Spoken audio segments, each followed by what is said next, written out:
Netcasts you love. From people you trust. This is Twit. Bandwidth for the Tech Guy is provided by Cachefly. CACHEFLY.com. Hi, this is Leo Laporte, and this is my Tech Guy podcast. The show originally aired on the Premier Networks on Sunday, July 2nd, 2017. This is episode 1401. Enjoy. The Tech Guy podcast is brought to you by Rocket Mortgage from Quicken Loans. Home plays a big role in your life. That's why Quicken Loans created Rocket Mortgage. It lets you apply simply and understand the entire mortgage process fully, so you can be confident you're getting the right mortgage for you. Get started at rocketmortgage.com/techguy. Well, hey, how are you today? Leo Laporte here, the Tech Guy. Time to talk tech, computers and the internet and home theater and digital photography and, you know, all that jazz. Our travel guru, Johnny Jett's going to join us at 1:30. He's talking about how to use technology to travel better. We'll also talk photography with Chris Marquardt, a photo guy, at 1:30. And, of course, all your calls. Our phone number is 8888-ASK-LEO. 8888-ASK-LEO. That's toll-free from anywhere in the U.S. or Canada. You can use a VoIP program, something like Skype Out, to call the phone number if you don't live in those countries. I have been playing with a number of new products this week. I have the new Google Nest cameras, the Nest IQ. Kind of an interesting camera. It's an inside camera. The idea is it has I think it has a 4K camera. It's a very high-resolution camera, but you wouldn't want to send 4K over your internet. It might be the only thing on your internet. So it doesn't send 4K. In fact, you have a slider that you can adjust the quality of the signal depending on the amount of data that you want to use. But one of the cool things about this is because it has such a high-resolution camera, it can zoom and pan. It also has face recognition, which means that it can see a person come into the house, look at the person, and then decide if that's somebody it's seen before or if it's a stranger in the house. And if it's a stranger, it can send you an alert. It recognizes pets, too, I'm told. I haven't tried that particular technique. But it's a very high-quality camera, and it's kind of cool that you can zoom with it. It also has face recognition, so it'll follow the person around. The Nest cameras tend to be a little more expensive, but one of the reasons I like Nest is they have a lot of attention to security, and I've seen a lot of inexpensive security cameras that don't, and we've seen problems as a result.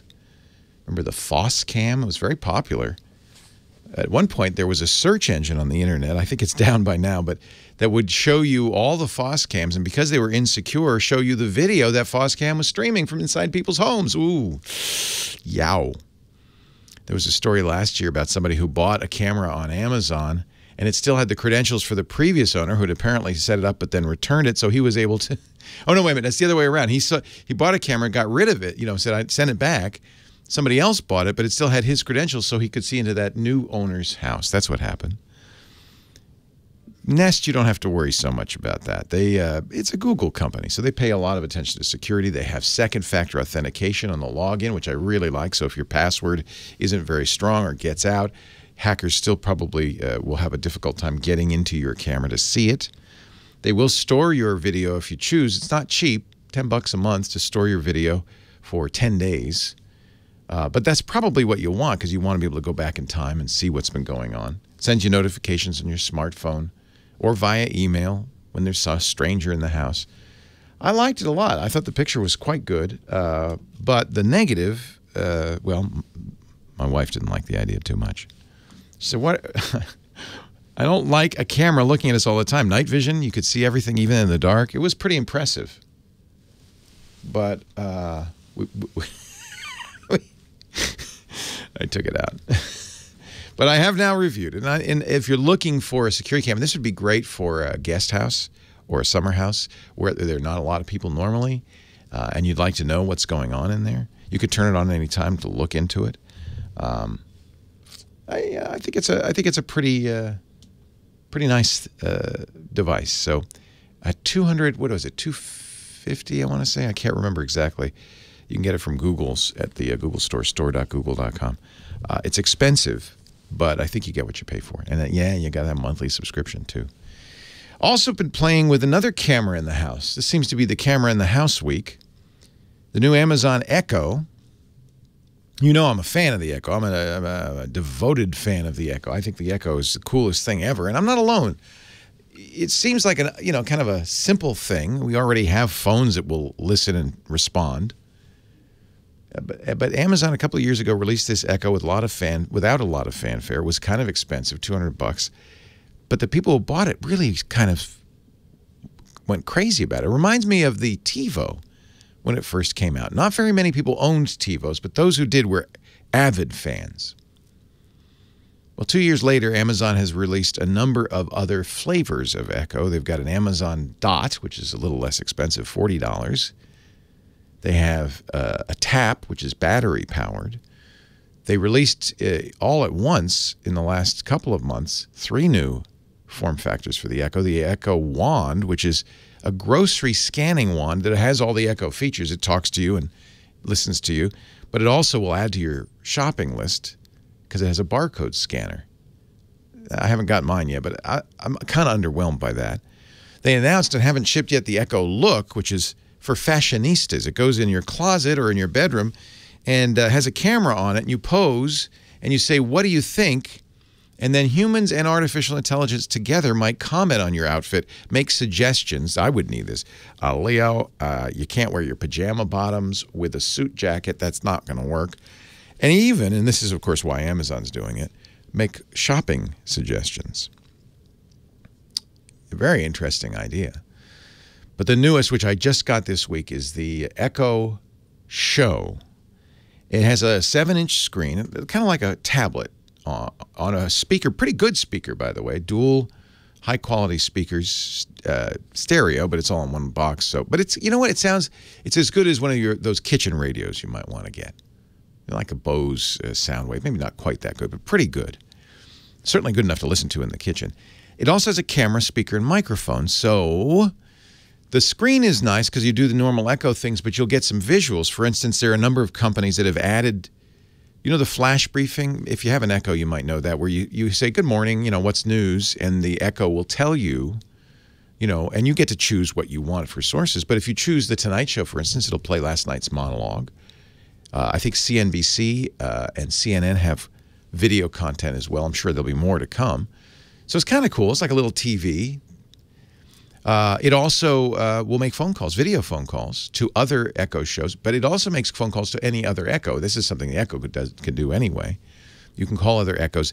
It has an intercom feature as well, which was a little controversial. They called it drop-in. And it kind of reminded me, I don't know, Fred and Ethel Mertz, you know how they'd always come down the back fire escape and pop in on the Ricardos? But that is an old reference. From I Love Lucy, you know. Drop in. In fact, Amazon even says, don't give permission for drop in to anybody you wouldn't give your house keys to. And at first we thought, maybe even Amazon thought, that you would be able to just say, hey, drop in on Lucy's Echo, and it would turn on a camera instantly, and you'd be able to see what she was up to. First we thought that. It doesn't do that, thank goodness, because that's a terrible idea. But you can say drop in on Lucy's Echo. It'll make a chime on Lucy's Echo, and then you could talk to her. It's like an intercom, but an intercom that works anywhere in the U.S., anywhere somebody has an Echo. Or, you know, I put one in our kid's bedroom so I could say, Michael, get up, without having to shout across the house. That's kind of nice. It's an intercom. And if the other person has a camera, whether on their phone, because you can do this with the Echo app, or on an Echo show, you can see them, they can see you. No, they have to accept video. So the audio is instant and automatic, but you don't see a picture of them until they turn that on. They have to physically turn that on, which is a good thing, I think. $239, a little pricey, but I'm cheaper if you buy 2, which I did.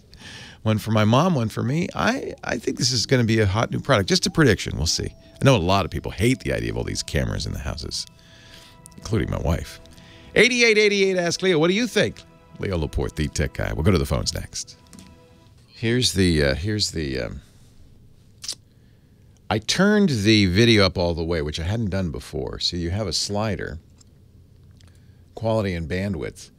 Video quality is optimized based on your bandwidth. Your camera, if you set it at the lowest, will use 100 gigabytes a month. Medium, 200. High, 300. And super duper, 400. So we have bandwidth to spare. No? Is it bringing... I think so. Is it bringing our guest network down? Because I'm on guest. That's probably fine. I'll hear about it. Nobody's here yet. But it's a look at that. That is a 4K picture, I would guess. That's a very nice picture. Freola.com/line test. Let me look at that. Hey, this is good, Burke. Let's remember this when we have trouble with people. Freola, FREEOLA.com/line-test. It does a ping, jitter, latency, packets lost test. Freola.com/line-test. Of course, they're trying to sell their service. What is this?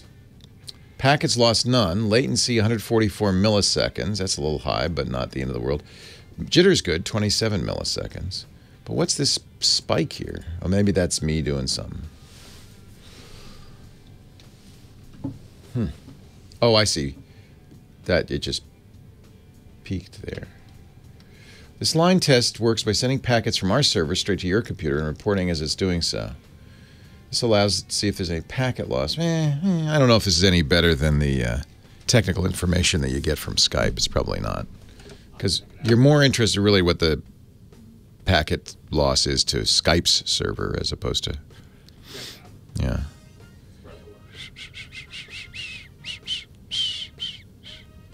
Yeah, I kind of agree with CNBC. Amazon Echo Show, best smart home assistant you can buy.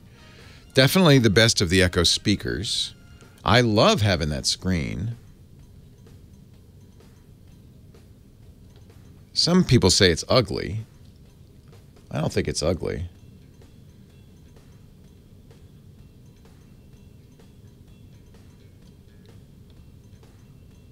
Yeah, I've already bought 3. I bought a second one for my desk. It's really great for a desk, I think. Leo Laporte, the tech guy. 8888 Ask Leo, the phone number. Kim Schaffer will be answering your call, saying, hello. Hello, Kim Schaffer. Hello. Hello.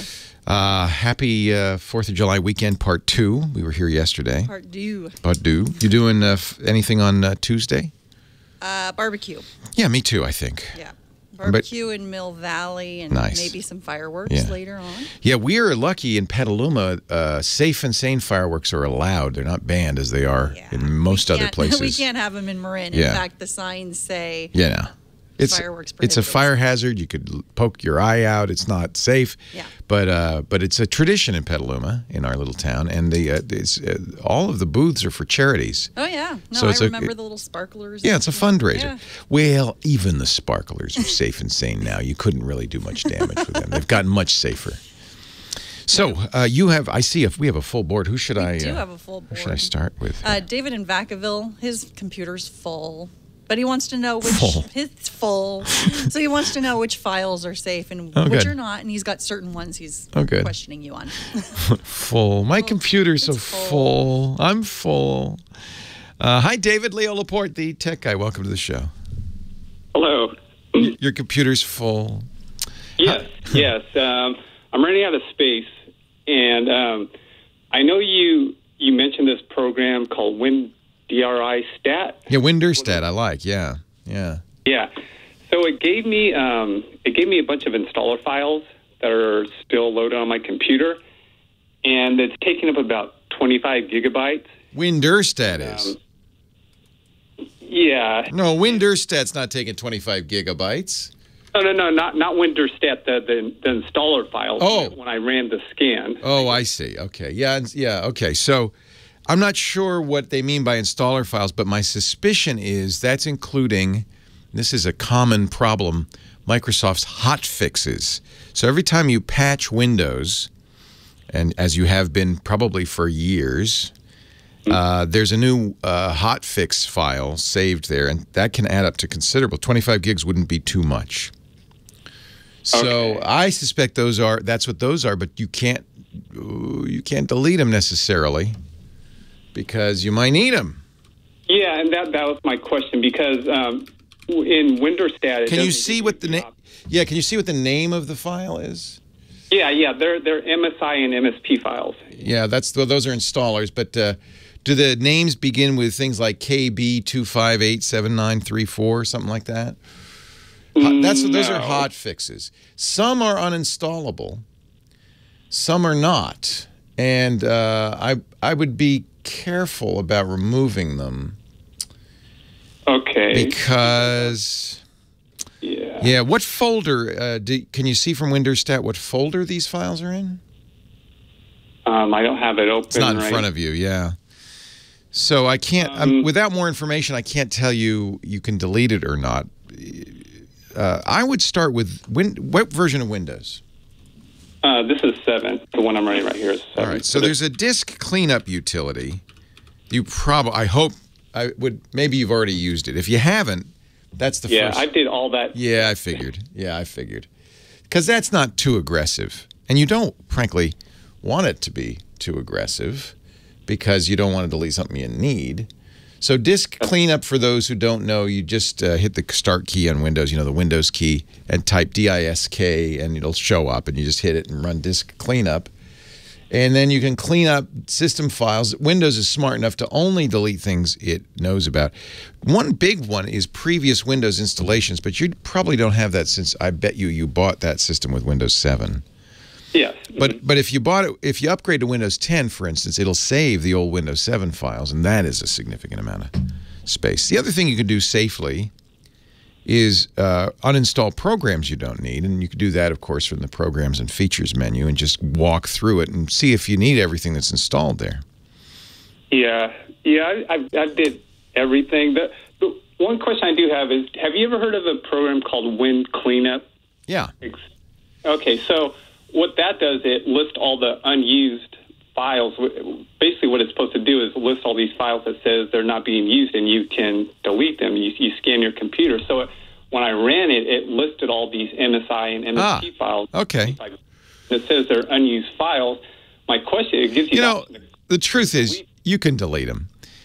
If you need them, what'll happen... what I would do is delete them and immediately run Windows Update. Okay. And it'll download anything that you did need.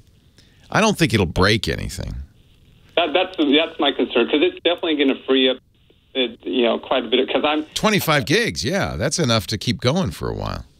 Yeah. So, my big concern was if I delete something, am I going to have to rebuild my operating system or something? Well, like that? that potentially, it depends what they are.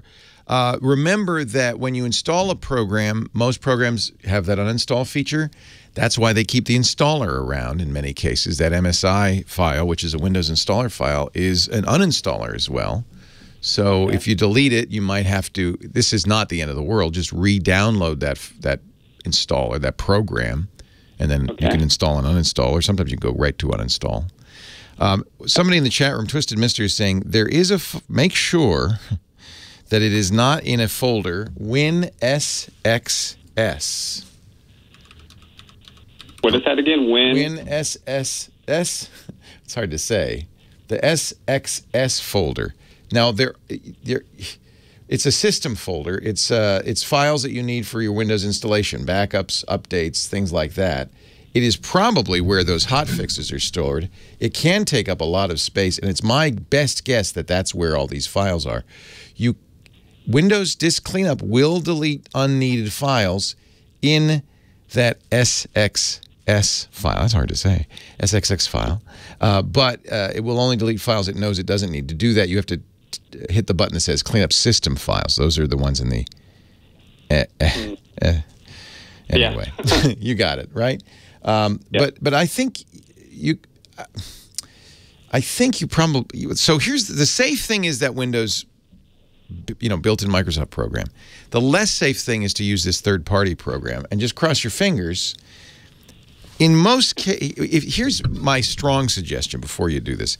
The safest thing would be to make a copy of the folder, but you probably don't even have the space to do that. The next safest thing is just make sure you have a Windows install disk, right, that you can run and repair anything that you accidentally delete. So if you do this and the computer won't boot, then I would say your next path would be to put the Windows installer in and do a repair. And I think that would probably get you back on your feet. So make sure you have a recovery disk. Okay, or make an image, something like that. Image is good too. Hey, if you could do that, that's a great idea. Then go ahead and be aggressive, because worst case you'll be 10 minutes away from a back to where you were before. Okay, sounds good. Yeah. How big is the hard drive? It's where is it? Hold on one second. It is 107 gigs, or that's what it's showing that I have. 107 gigs. Total? That's what it's saying, free on my C drive. Well, that's free. Well, that's enough free to live, but yeah. You can. My point being, you can get a bigger drive pretty cheap and swap it in if this becomes an issue again. Drives are big and inexpensive. Coming up, Johnny Jet, travel guru, Leo Laporte, the tech guy.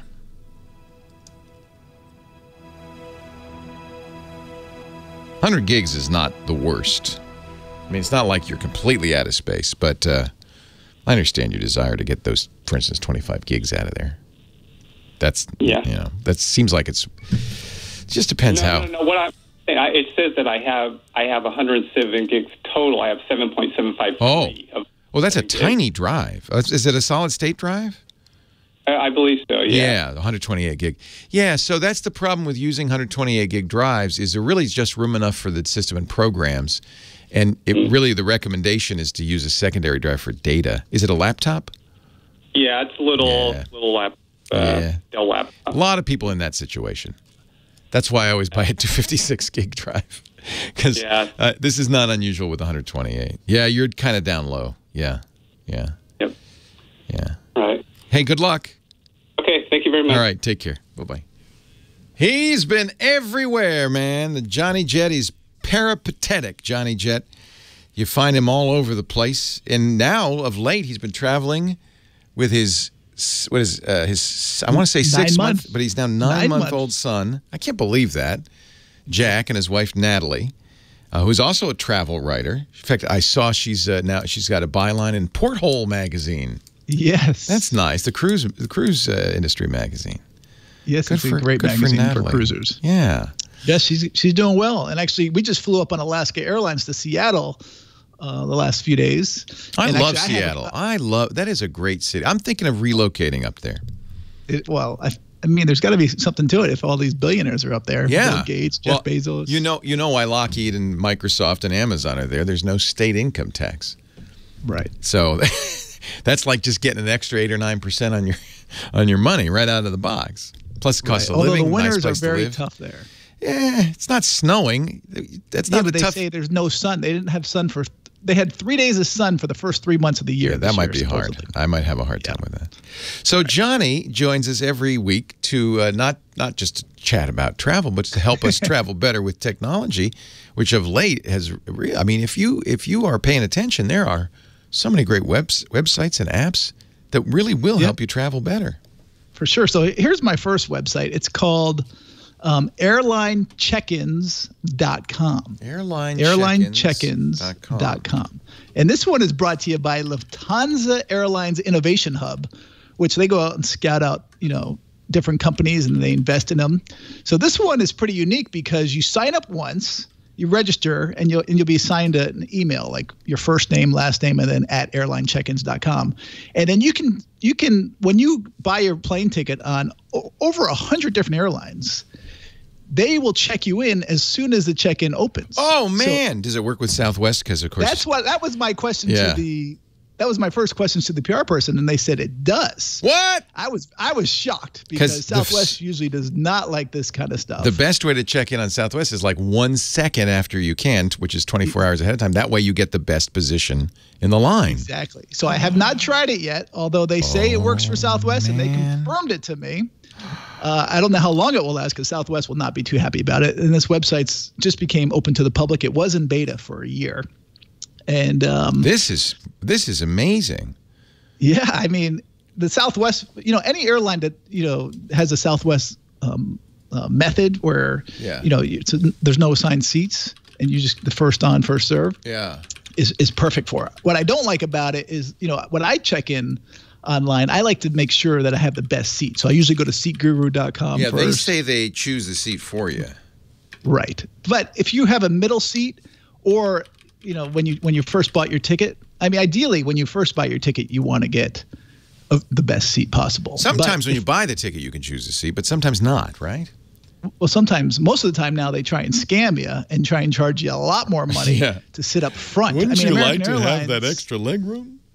Actually, not even the extra legroom on American. The first few rows are extra legroom. Yeah. But then they have a section where it's just towards the front of the plane, and they charge you. You pay more just to be. Oh, see, that's deceptive because I think they think you think, which I would think, that there's more legroom. Right. But there's not. There's not. It's the same seat. It's just closer to the front of the plane. Yes, so always double check before you pay for the extra legroom. Make sure it says extra legroom. American does have main cabin extra where they do offer. Oh, that's 5-6 inches that's extra. a little scammy. I guess there are some. I know there are some passengers who like to be the front because then when you arrive, you get off a little faster. Correct, but you still it's not worth $40. It's not worth $40. No. Do you get to board faster? You probably get to board. You probably get on. You probably get in a group, group one or something, pre-board. Yeah. Well, you only get one, but one is usually first nowadays. class. That's valuable because they charge you to check your bags. So everybody's bringing like 18 bags, hiding them behind their back, putting them on their back, putting them in their. And they're trying to bring all their luggage on. So if you get on sooner, you have much better likelihood of using the luggage rack. And actually, one thing I don't think we ever talked about is now they have basic economy fares. So United's really rolled this out. American has it too, and Delta. But with United, if you buy the ultra low fare, which is usually just $5 less in some markets, you cannot bring a carry-on on. Oh, I'm never flying United again. Well, you can't bring a carry-on on I'm in the already overhead boycotting bin. United. You bring it under your seat. Yeah, I'm never flying United again. In fact, we had a choice of airlines to on our next vacation to Japan, and it was between Korean Airlines and United. And I said to Jane, my travel agent, I'm never going on United again, right? She said, well, that's good because it's about $6,000 cheaper to go on Korean anyway. Well, especially if you're flying up front, you definitely want to be on Korean. Really? Yeah, it looks pretty nice. Oh, yeah. My wife and I did that. That's what we did on our honeymoon. We flew to Seoul, and then we went to Bali. Yeah, after I looked, so Korean Airlines, and we are business because on a long flight like that, it's to Japan. We like to fly business. And Korean Airlines, compared to United's up front, I like how you say that, up front, is 100 times better. United's just doesn't even have lie flat seats, just big seats. And if you're on the A380, they have a duty-free store, which you'll love. That's down at the bottom. They have a duty-free store. Like in the plane? Yes, on the back of the coach section on the lower level. But they also have a bar, which is more important, on the business class level. So you could just hang out and have drinks, and they have hors d'oeuvres. That's like the old there. days. Remember the 747 where they had a piano upstairs, a little piano bar? You can hang out.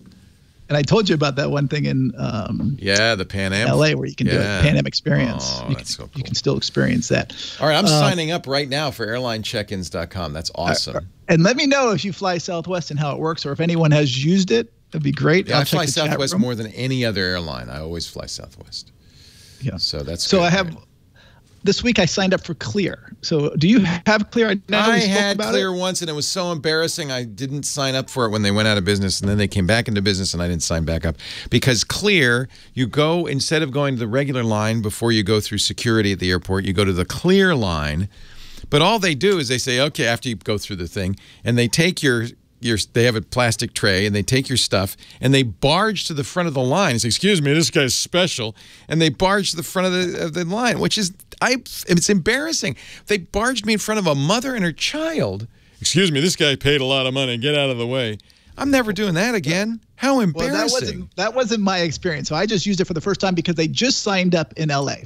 So you couldn't even do it. Yeah, they've had it in San Francisco since the beginning. Yeah. Right. So LAX, I was like, I'm signing up. And, it's great. You don't need to show your ID anymore. All you got to do is scan your eyes. I'm going to do global entry. That's for the other way, right, when you're getting off. Right.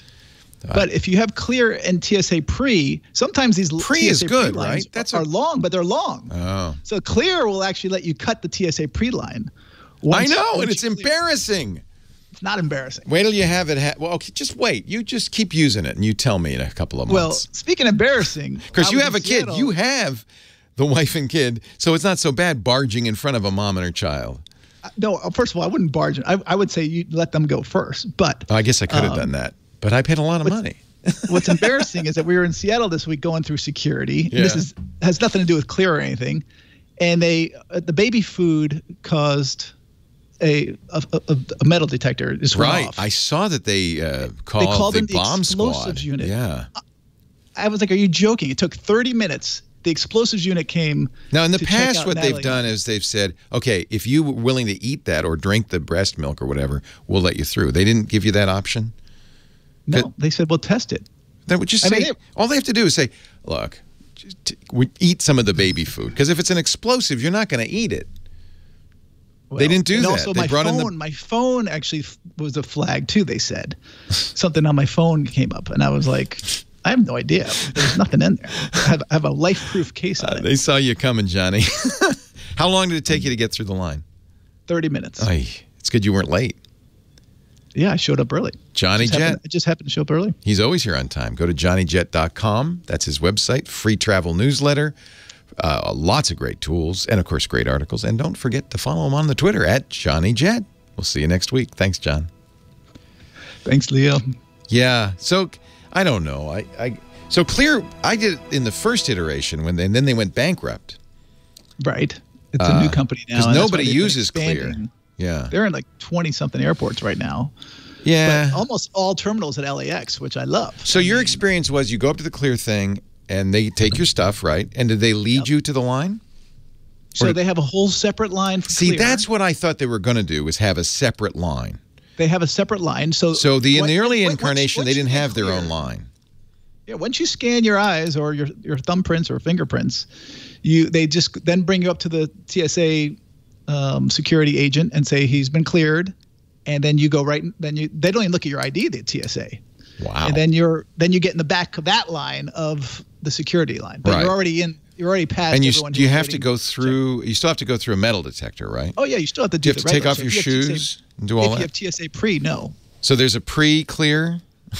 Well, you still have to have TSA pre to get that perk. That has nothing to do with Clear. Clear will just get you to the front of the line where their agents are checking IDs. See, when I first signed up for Clear, I was under the impression that they had their own line, which wouldn't have been as embarrassing. But they barged me in the regular line. They just barged me in, and I thought that was not cool. Well, I noticed it in Denver a few months ago when I was there, and I was in the back of a long TSA pre-line. I saw some guy just cruise right up in a whole separate lane. There was no one there, and he just went to the front. I was like, separate lane's not so bad.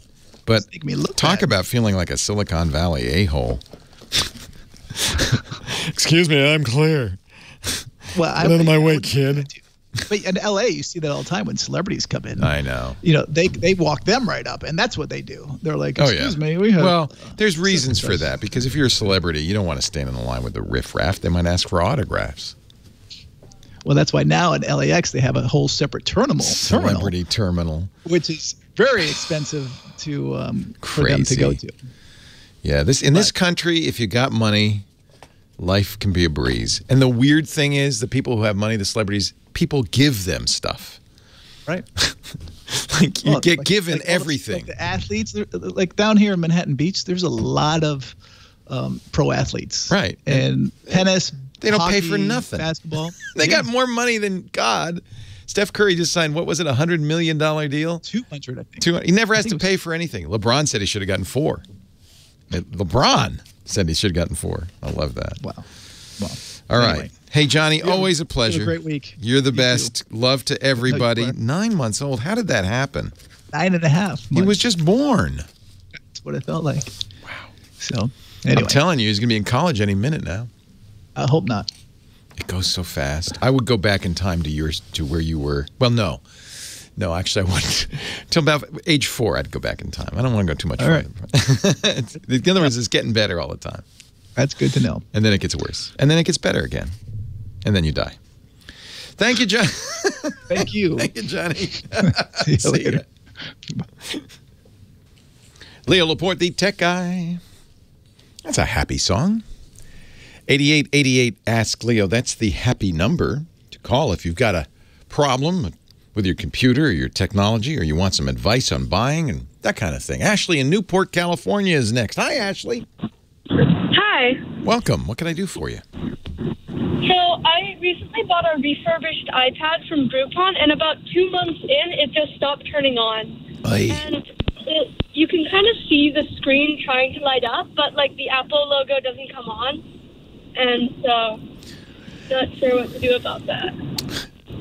Yeah, so generally speaking, when I don't mind refurbished if you're buying from the original manufacturer with the full manufacturer's warranty, but I bet that's not the case here. Because if it is, you can just take it to the Apple Store and say, hey, what's going on?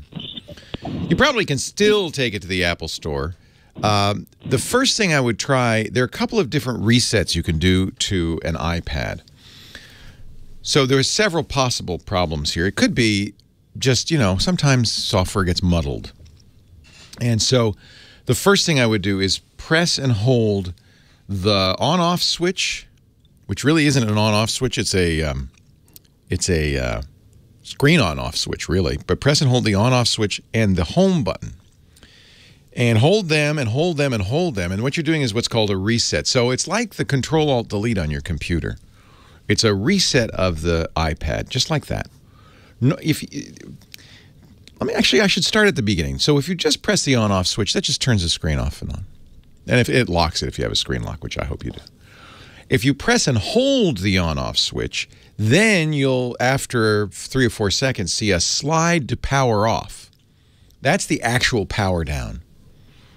And you should try these in order. So try that, and if that doesn't actually do anything, then press and hold the on-off switch and the home button, and you hold that, and that's going to take about 5 or 6 seconds until you see the white apple. And what you've done is you've forced a reboot. Now, if you never see the white apple, then you do probably have something more serious going on. There is one more kind of thing to do, but it's a little hard to do. It's called a DFU, which stands for Device Firmware Upgrade.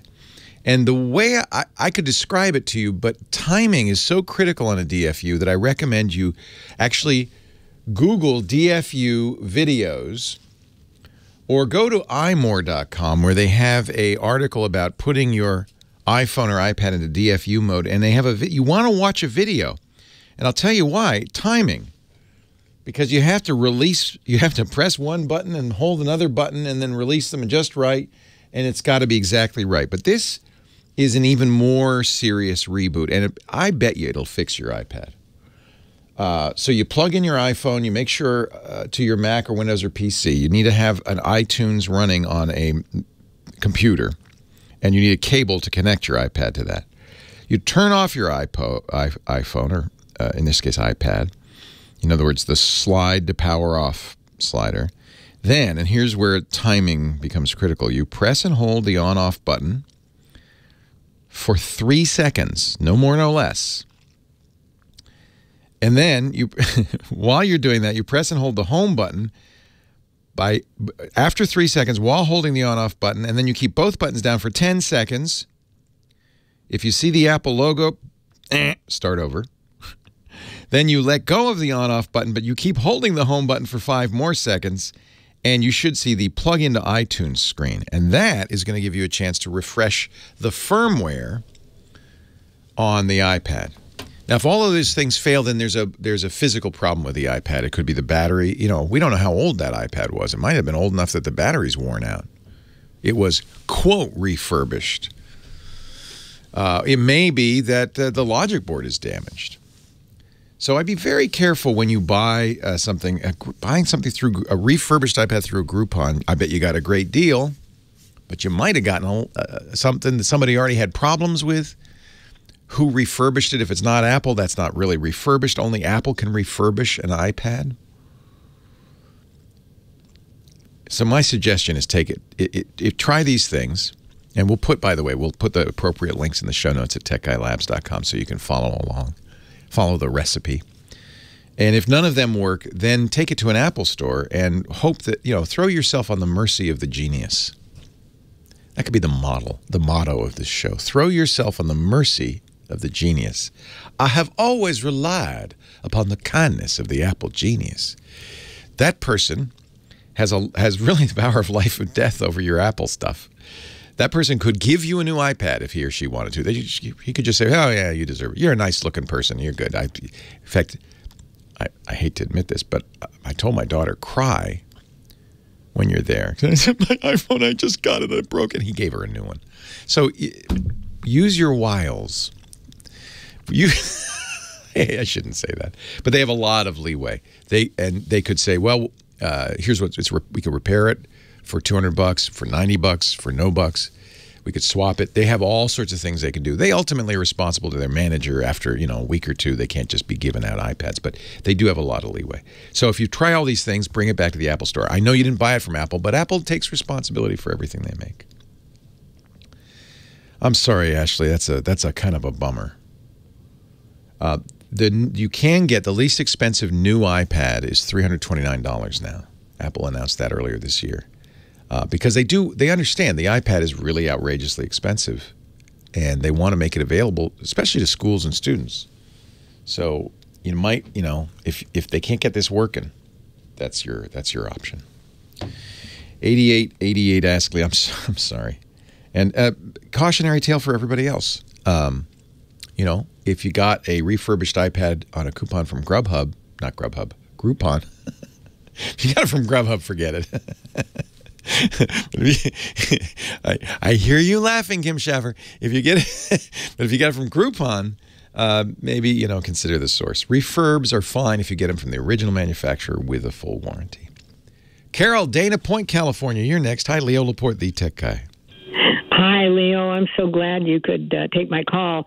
I had to buy a new monitor for it's about 3-year-old HP running Windows 7 Home Premium, and my monitor died. Aye. And so I went over to Costco. That's, by the way, the best thing that could die because it's the cheapest thing. Yeah, relatively speaking. They're really inexpensive now, yeah. Yeah, I got a decent LG monitor. Good. Set it up, no big problem. I started using it that evening, and everything was fine. The next morning, I turned my computer off, turned it back on, and I had welcome to your new computer. the Windows screen with all my settings, basically gone. So I went to a restore point, and it said that the last update had been a critical update, and that was the only restore point that showed up. So I poked that, and it restored, and everything came back. Well, that's fine. And then I went to Windows Update, and it didn't say that there were any critical updates that needed to be installed. So I thought, okay, I'm set. This morning, the same thing happened again. I had to use the restore point to get my settings back. And yeah, something's, this is not the fix, obviously. It sounds like your profile got corrupted. In other words, the computer itself is all right. It's just your login got corrupted. And this does happen from time to time.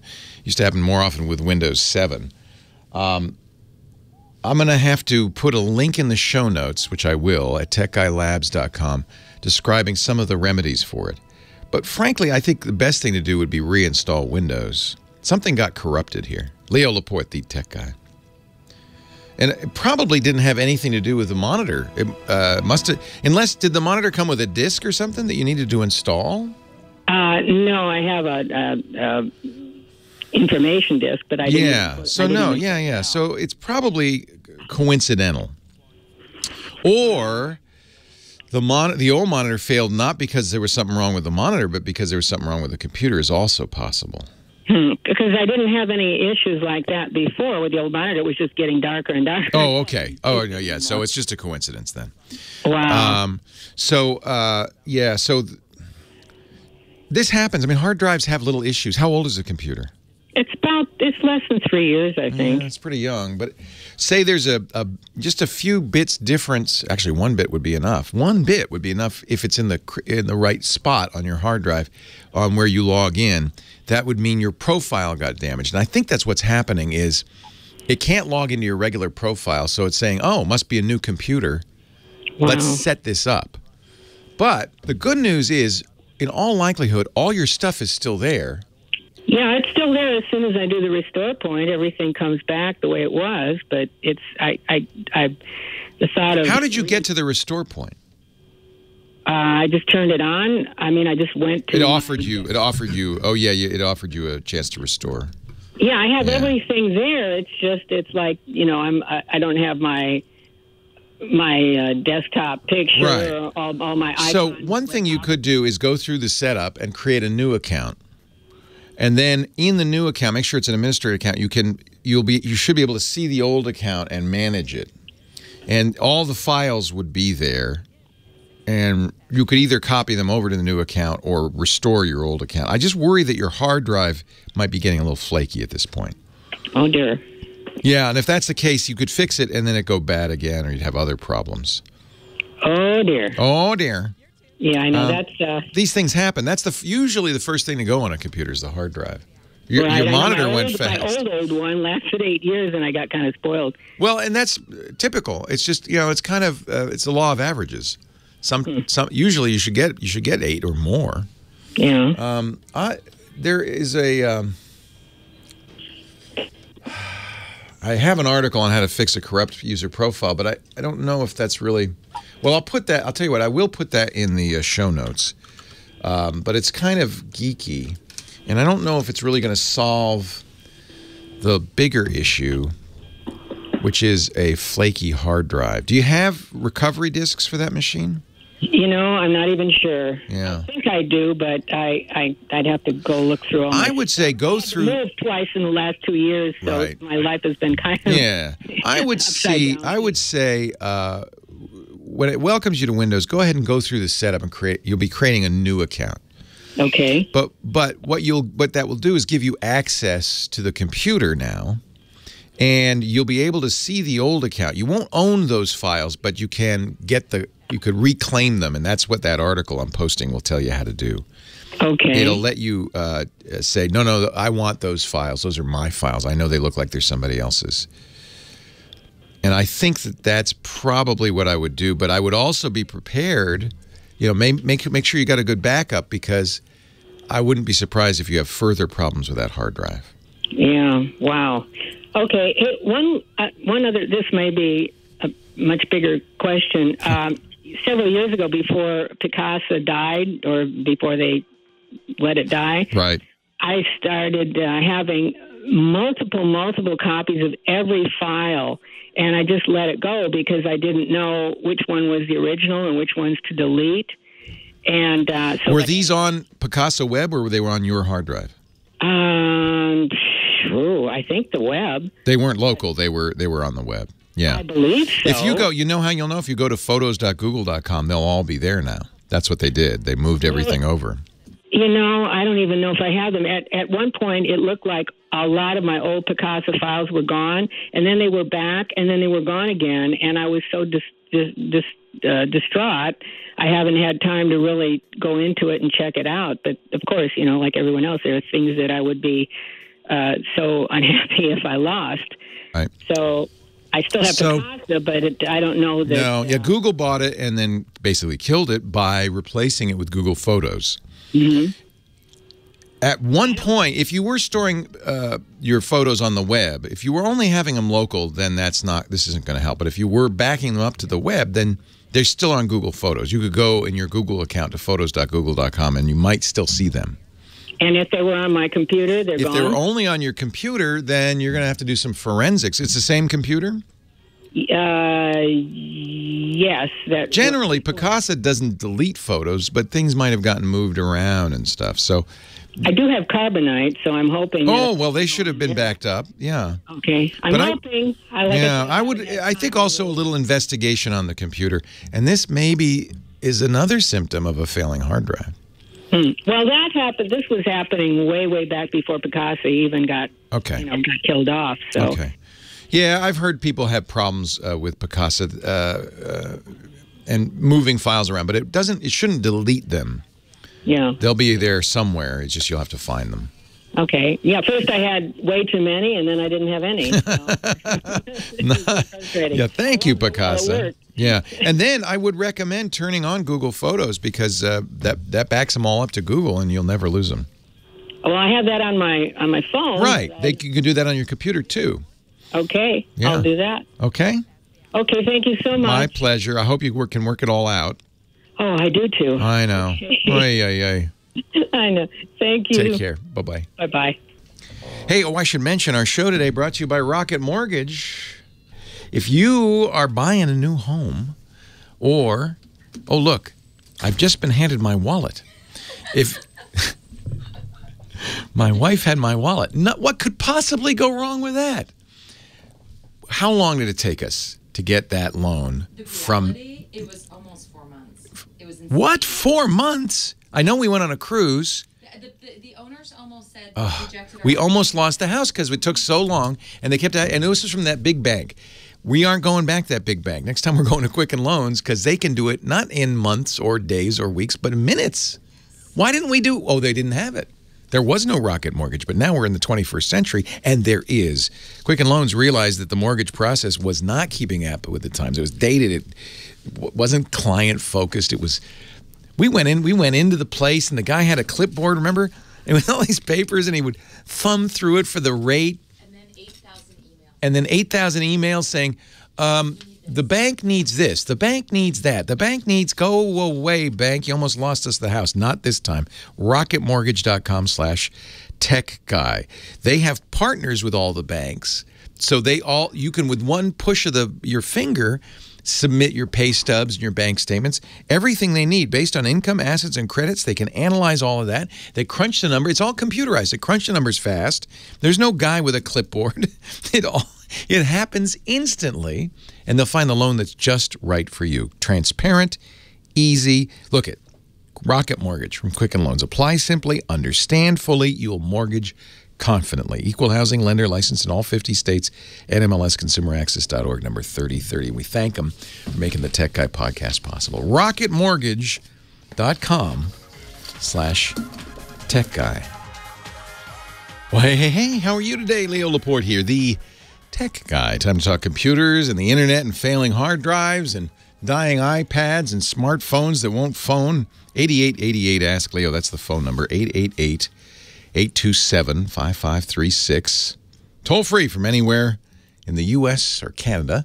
8888 Ask Leo. The website where we put everything, all the show notes, you don't have to write anything down as you're listening, is techguylabs.com. Techguylabs.com. And I hope you use that. It's free. There's no sign up, and I think it's a great resource, and we keep it open even when the show's not on. Amazing.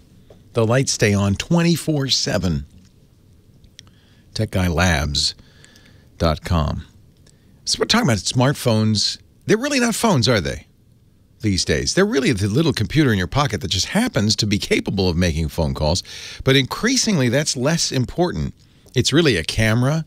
It's an internet. The reason I'm thinking about all this is it was 10 years ago, last Thursday, June 29, 2007, that the iPhone finally arrived in our hot little hands. I remember waiting 6 hours in line and getting that iPhone, which in hindsight, I still have it. I'm looking at it. It's tiny.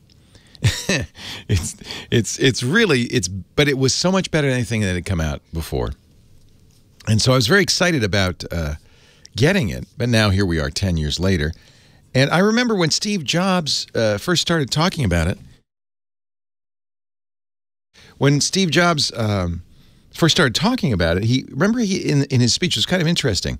He said, what did he say? He said, an internet communicator. He said, we've got 3 new products we're announcing today. An internet, I think it was an internet device, a widescreen iPod, and a phone. An internet communicator, a widescreen iPod, and a phone. And he said it again, an internet communicator, a widescreen iPod, and a phone, and it started spinning around, and he said, yes, you're getting it. It's one thing. It's the iPhone. Well, increasingly, it's less of a phone. I know some of you still use it as a phone, but if you look at the general use, well, here's an example. For when we first, started text messaging, we were using the carrier's voice-based text messaging, SMS. But really, because these devices are computers and they have internet access, a lot of people have started using messenger programs. First WhatsApp, and ended up getting bought by Facebook for $24 billion. That's how big a deal that was.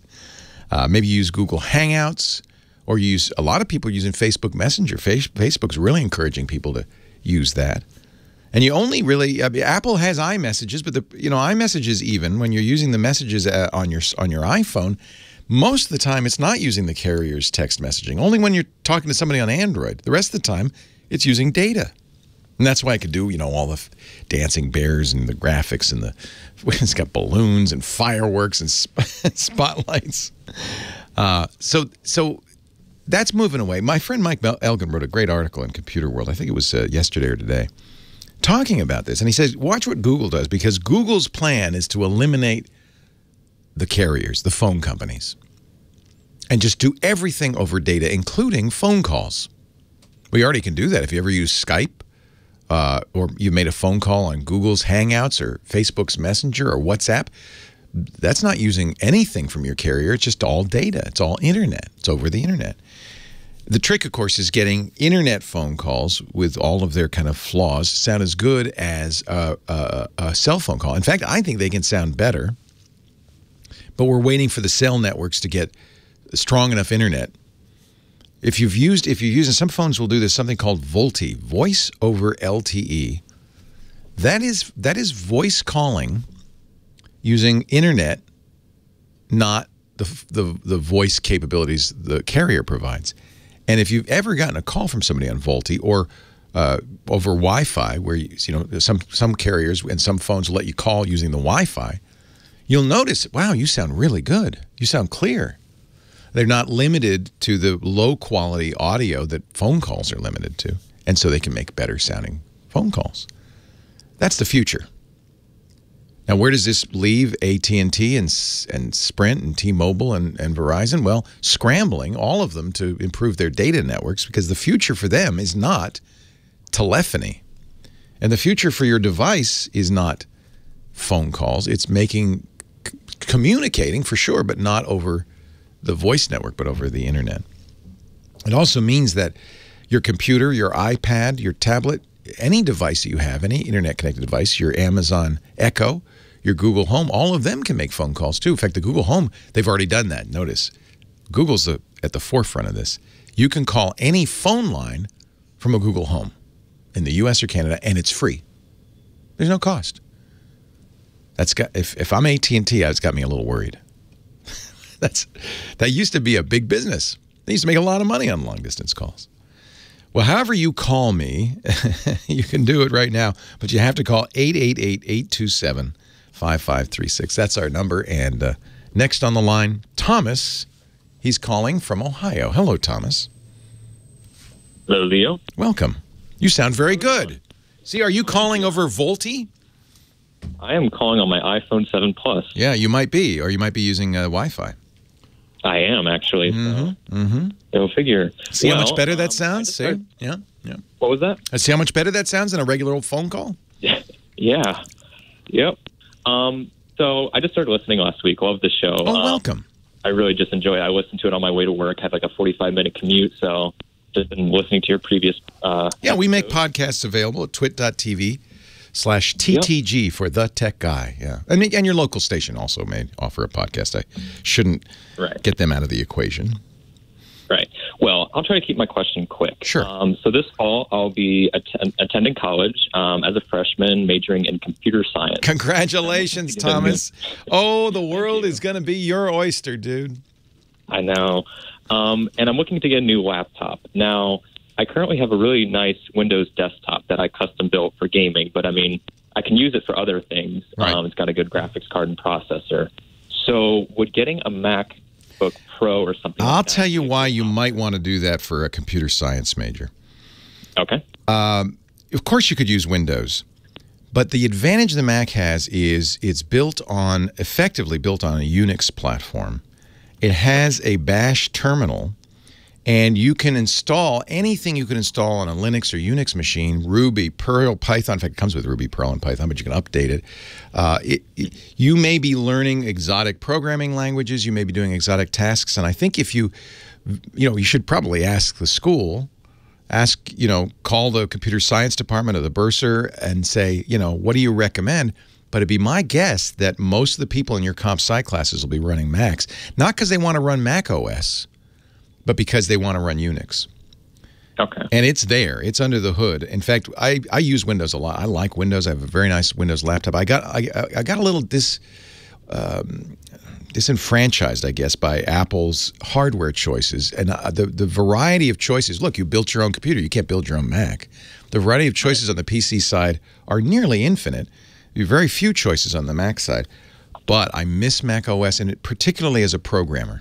You can run Emacs. You can run Vim. You can run, you can learn Lisp. I don't know what they teach in the introduction to programming, probably Python or Java. Easy to run. And you have access to a command line. Much of this you can do on Windows, but it's a little more challenging. If you wanted to be a Windows programmer, if your goal in life is to run Visual Studio and learn C#, that would be different. So it depends what you want to do. Nowadays, though, the good thing about having a Mac is you don't have to go to the lab. You can do it all in your dorm room, which is nice. Hey, congratulations. Where are you going to school? I'm going to Ohio University down in Athens, Ohio. I've been down there. I love it. It's a beautiful area. You're going to have this is fantastic. Do you know what you want to study besides computers? I don't know. Maybe mathematics also. Oh, perfect. Oh, yeah. You should get a Mac. Get a cheap Mac if you can find one. Leo Laporte, the tech guy. That's awesome. Congratulations. Yeah. That is really great. Yeah, the problem with Macs, they're more expensive. Right. But you can get a $1,200 Mac that is I don't like the touch bar, and I don't think you need to get the touch bar. You also don't need to get an i7 and 18 gigabytes, 18 terabytes of storage. You don't need to get a top of the line machine. Okay. Even for a student, I think a MacBook. I think the MacBook Pro is great. Even a MacBook, which is less expensive, very thin and light, would probably be adequate. Right now, computing power isn't your goal. You're not designing, rocket ships. If you end up doing, game design down the road, you're not going to probably use your laptop anyway. You're gonna bring your built computer with you. So, the MacBook, which is the thinnest and lightest, is a great student machine. Okay. If you want something a little more juice, more connectors, because the MacBook only has one Type-C connector for power and everything else, then a MacBook Pro. But I would get the base model that doesn't have the touch bar. That's what I use. Okay. Plenty fast. And those have good battery life, right? Yeah. That's one thing I'm kind of concerned about, since I'll be bringing it around, possibly going places and coding. I want to make sure the best battery life is the MacBook Air, but I don't like the Air because it's the screen resolution is so low. Okay. So yeah, the Mac I would get. It depends how you use it. Maybe 6 hours. But I tell you what, this is going to be a well-built, high-quality machine. It is probably the same price if you've got a Dell XPS or an HP EliteBook or a Lenovo ThinkPad. Those are those are the computers that probably recommend on the Windows side. They're going to be $1,200 too when all is said and done. And I think for programming, it's by far the best, unless you're learning Windows programming. And I was going to bring my desktop with me to college. Oh, you're set then. The Windows side there. Yeah, you're set. Wondering if getting a Mac would be a good thing. Then I would look at least look at the MacBook, the thin light one, because you're going to have a powerful desktop in the room, but having something lighter that you can carry around might be really nice for you. Okay. All right. Yeah. Hey, congratulations. Thank you. But check with the school. The other reason to check with the school is they may have a deal for you. They almost certainly will. Okay. There's an educational discount. It's only 10%, but hey, 10%'s $129. Mm-hmm. That's true. So I will check with them and look a bit more into it. We did an event, a panel in Athens at Ohio, and it was really fun, and it's beautiful. It's a great. Yeah, the campus is beautiful. You're going to have I'm so happy for you. That's going to be great. I think a 13-inch MacBook Pro is probably a very good choice, or a MacBook. Okay. All right. Have fun. Yep. Have a good one. Keep listening. I'm glad you found us. Yeah, definitely will. Take care. Bye-bye. Leo Laporte, the tech guy. 8888 Ask Leo. So cool. Starting college now. Computer science major. The world is wide open to you. Artificial intelligence, robotics, self-driving cars, smart, talking devices that listen to you. In all likelihood, he'll probably want to do an app at some point. That's another reason to get a Mac, because there's a lot more. I think there's a lot more money in Apple apps, iPhone apps, than there is in Android apps. It might be easier to develop for Android, and certainly easier to get in the store. There's not nearly the gatekeeping that Apple does. But app development still, I think the arena to develop for is the iPhone. 8888 Ask Leo. Back to the phones we go. Amy's on the line. Hi, Amy from Owens Mills, Maryland. Hi, Leo. I'm also talking about college. I have a question that's just perfect for you. Oh, good. It's not for me. It's for my daughter. Okay. And she's very interested in a Surface Book. Is she an artist? No, she's more into sciences, but she has unfortunately inherited my inability to organize herself. My kids, same problem. Yeah, and you know what? They got it from Dad. Yeah. Yeah. They got some things good from me, but yeah, I was telling my son that the other day. I said, the way it works with genetics is you get a little from your mom, a little from your dad. Unfortunately, you got the worst parts of me and the worst parts of your mom. And so, but that's, it's a kind of a roll of the dice. These things happen. So she thinks that she'll be able to organize herself better if she writes her notes on the Surface Book and then puts it right into a folder. I don't like the Surface Book. Yeah? That's the one with the weird clothespin hinge, and it really is a laptop that has a detachable screen, and I find that makes it top-heavy and ungainly. I had one. I bought one when it first came out, and I had it for a year.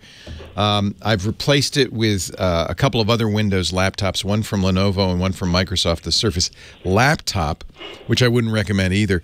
I think if she does want that capability, better to get, especially for a student, the Surface Pro. So it's the same screen and the same basic hardware. It's just it doesn't have a physical key, a hardware keyboard that's attached to it. It has a detachable kind of fabric keyboard. She doesn't like that?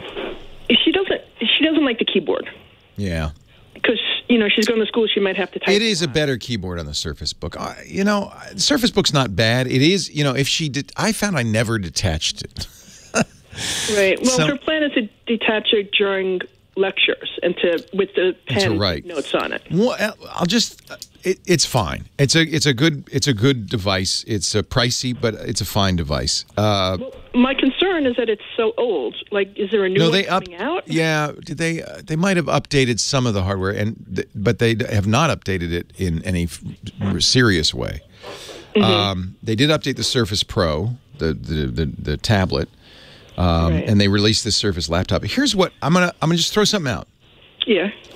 There's a kind of Windows notebook called a 2-in-1 that I actually like better than what they're doing. And in fact, I bought a 2-in-1. The 2-in-1 is it looks like a normal laptop, except you can fold the screen over to the other side, and now it's a tablet. There's still a keyboard on the back, but it's a tablet, and the one I bought. My son has the HP 360. There you go. You understand that.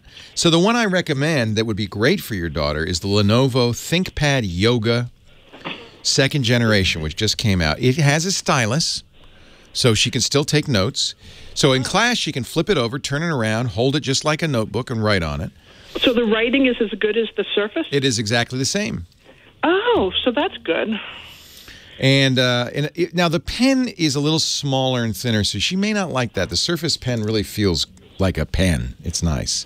Right. Can you use a different pen with it? No. No, okay. Well, you might be able to, but I think it's designed for that pen. The nice thing is that pen slots into the computer itself, unlike the Surface, which just is hanging there by a magnet. I always say standards are so good because there's so many of them. Yes, that's the diversity is both a blessing and a kind of a curse, because now you have to look at a lot of different stuff. But I liked the Yoga, and I prefer it to the Surface Book. But you know what? It's mostly an aesthetic criticism. So if she likes how the Surface Book looks and feels, she should try it in her lap, because it's top heavy. Right. That's the thing that bugs me about it. Is it kind of falls over. But if that doesn't bother her and she likes it, you've given me some very compelling reasons. You're right. The pencil is great. And with the new Creators Update in Windows, works beautifully. Right, but we should definitely try the pencil of the Yoga, right? Try the, if you can. How do I know if it's the new one? It'll say second generation. And you do want the second generation. But the problem is, of course, you can find a Microsoft store probably near you. Mm-hmm. And but it'll be hard to try the Yoga, So you're going to find someone that sells Lenovo laptops, and maybe they'll have the Yoga. They also have less expensive Yogas, like the Yoga Pro. That's very similar, just not as powerful, and that might save you some money. Asus and Acer both make two. Everybody makes 2-in-1s now. In fact, you've got that HP, so I would just float that by her. Say, well, what do you think of your brother's HP? Because I found I rarely detached that screen. Right. I mean, to tell you the truth, if it helps her organize, I'll buy anything. Right. And actually, probably what would help her organize more is a smartphone. It's not note-taking that she's going to need help with, although it is an excellent note-taker. But the smartphone will help with calendaring, assignments, and she's always got in her pocket. So this is what I do with my daughter. I say, set an alarm for everything. Everything. Right. Yeah, her Pixel is being used more than her laptop by far. Of course. And you know what? In her generation, I think that's really the case, that the most used computer is the one in their pocket. Right. Yeah. So she can use the Pixel for a lot of those organizational things. But I do agree, using OneNote and a Surface tablet or a Windows tablet of some kind with a pen, that is a great way to take notes in class. I think that's a really good idea. She could draw little pictures. She can actually record the audio of the lecture and have her notes tied to the audio. That's a good idea. Yeah. And if she continues with what she wants, she'll take a couple of OChem classes, so she'll need pictures and whatnot. She wants to be a photographer? Or? No, organic chemistry. She wants to be food science. Oh, good for her. Yeah, she'll need, for food science, for chemistry, she's going to need a nice Windows laptop, I think. Yeah. Yeah, okay. I think that's it. I love my Lenovo ThinkPads. I think they're the greatest computers made. The keyboards are the best out there. But I have to say, the Surface Book is a very nice system. You're right, it hasn't been updated. I don't know if that's a big deal. The latest Intel chips aren't notably faster. Battery life, it's 4 hours maybe. Could be better. The keyboard had more? Keyboard is a battery and the top is a battery. But together, still... It's still 4 hours. Yeah, modern computers don't get anywhere near the battery life the companies claim for them. It's a little disappointing. But that's not going to be an issue. She'll detach it, go to class, take her notes, bring it back. She will like it a lot, I think. All right, I changed my mind. Since she's very clear about what she wants, I think you should give her what she wants. And congratulations, that's exciting. Leo Laporte, the tech guy. So we're doing a assignment review, right? Oh, I've got to turn you on. We do, and you have an email for it. I am going to get it.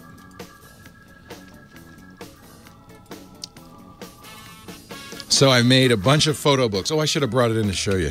Oh, you did? Yeah, I did the Google Photos one. What service did you use? Well, Google Photos? Just because that was quick and easy, and I wanted to test their service. They're okay. But there's a photographer service, you probably are familiar with it, ZNO. Do you know them? Not available here. I think I've heard the name, though. So they're doing, I did a full bleed book with them. And I haven't got it back yet. You pick your top 24 pictures, and I kind of liked that. And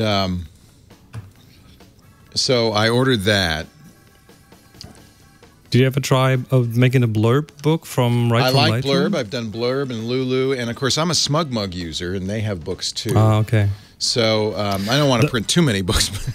the other thing I tested maybe a year ago, just out of a whim, was making one from Apple Photos. Just dragging some photos into Apple Photos, and then that was fairly simple to do. The quality was quite decent, and it arrived fast. The price was okay. Lisa has a stack of prints she just got from Apple Photos. So her process is she uses Apple Photos for proofing the color and everything. often frames them. We have a whole bunch of frames in the house with new pictures. And then she'll go make metal prints of the ones she likes the best. She likes metal prints. All right. I think their photos go through a different process than their books, though. Oh, okay. Anyway, Kodachrome. Yeah, they may use a different supplier for that. Here we go. We were just talking about all the pictures I took from, and my wife took from our trip, and we're making prints of them. So we were comparing different services. You said you like the photo books that Apple makes. I tried all the different ones, and the Apple ones are definitely among the good ones. They're definitely in good quality, but many others are too. I just got, new Google Photos now has books, and they do some AI to help you pick the best pictures. So I printed a Google Photos book. I just got that. It looks pretty nice. I ordered something from ZNO, which is a photographer's service. But Lisa always gets her stuff from Apple. I think they go to a pretty good lab. They're not going to mess around. They're Apple, right? Nevertheless, that's not what we're here to talk about today, because we have a photo assignment review. We do. We have the take assignment. Take is the word that I gave everyone roughly a month ago, and we have some results, and we're going to look at 3 of them that I chose, and all the 3 have something in common. So, Leo, maybe you might be able to spot what they have in common. Oh, okay. All right. Should we start? I haven't looked at them all. Should we just start? Let's start. The first one is by Gerald Wiley. The title is Take Pollen. Oh, he's a bee taking some pollen. It's a macro shot. Well, again, take has, I don't know, probably 20 to 30 different meanings in the English language, which made it quite universal to do. The next one will be a bit more narrow. So, yeah, it's a macro shot of a bee, very close up, not easy to get. And that one is a live bee, so it's been moving around. So what Gerald probably has done is shot a lot of shots to get this one. And the focus is on the pollen.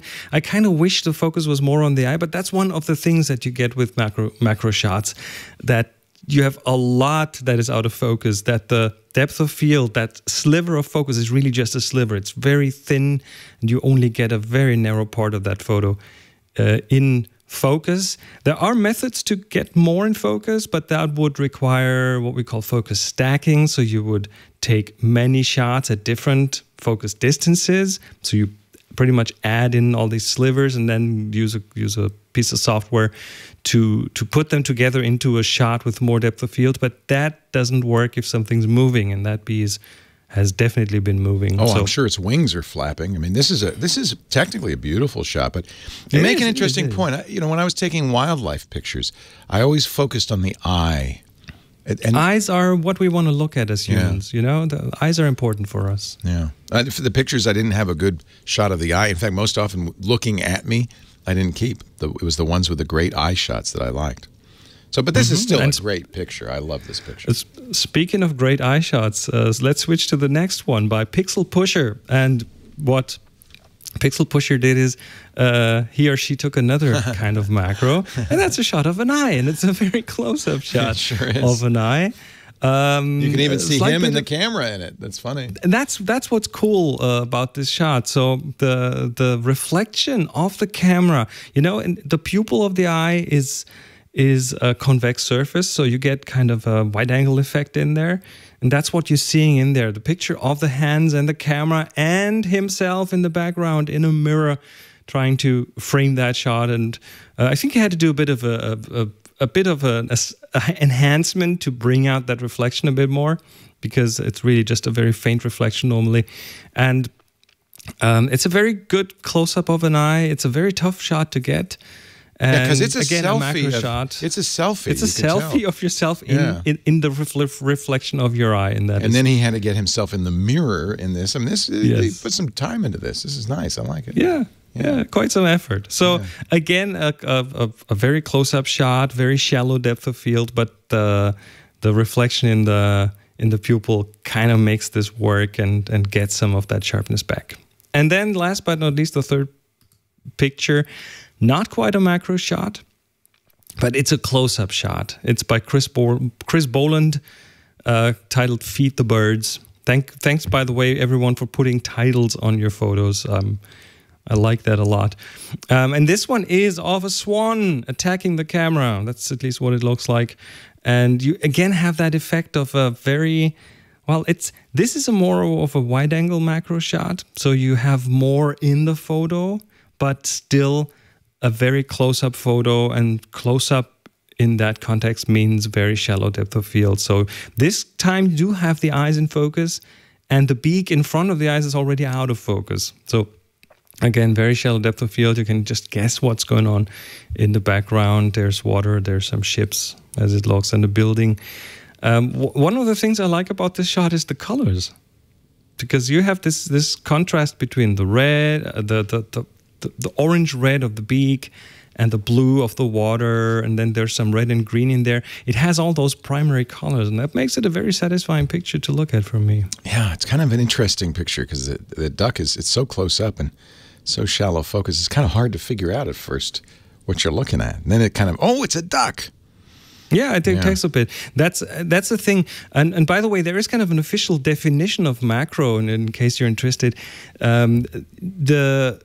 a lot of lenses claim, a lot of cameras and lenses claim I can do macro shots.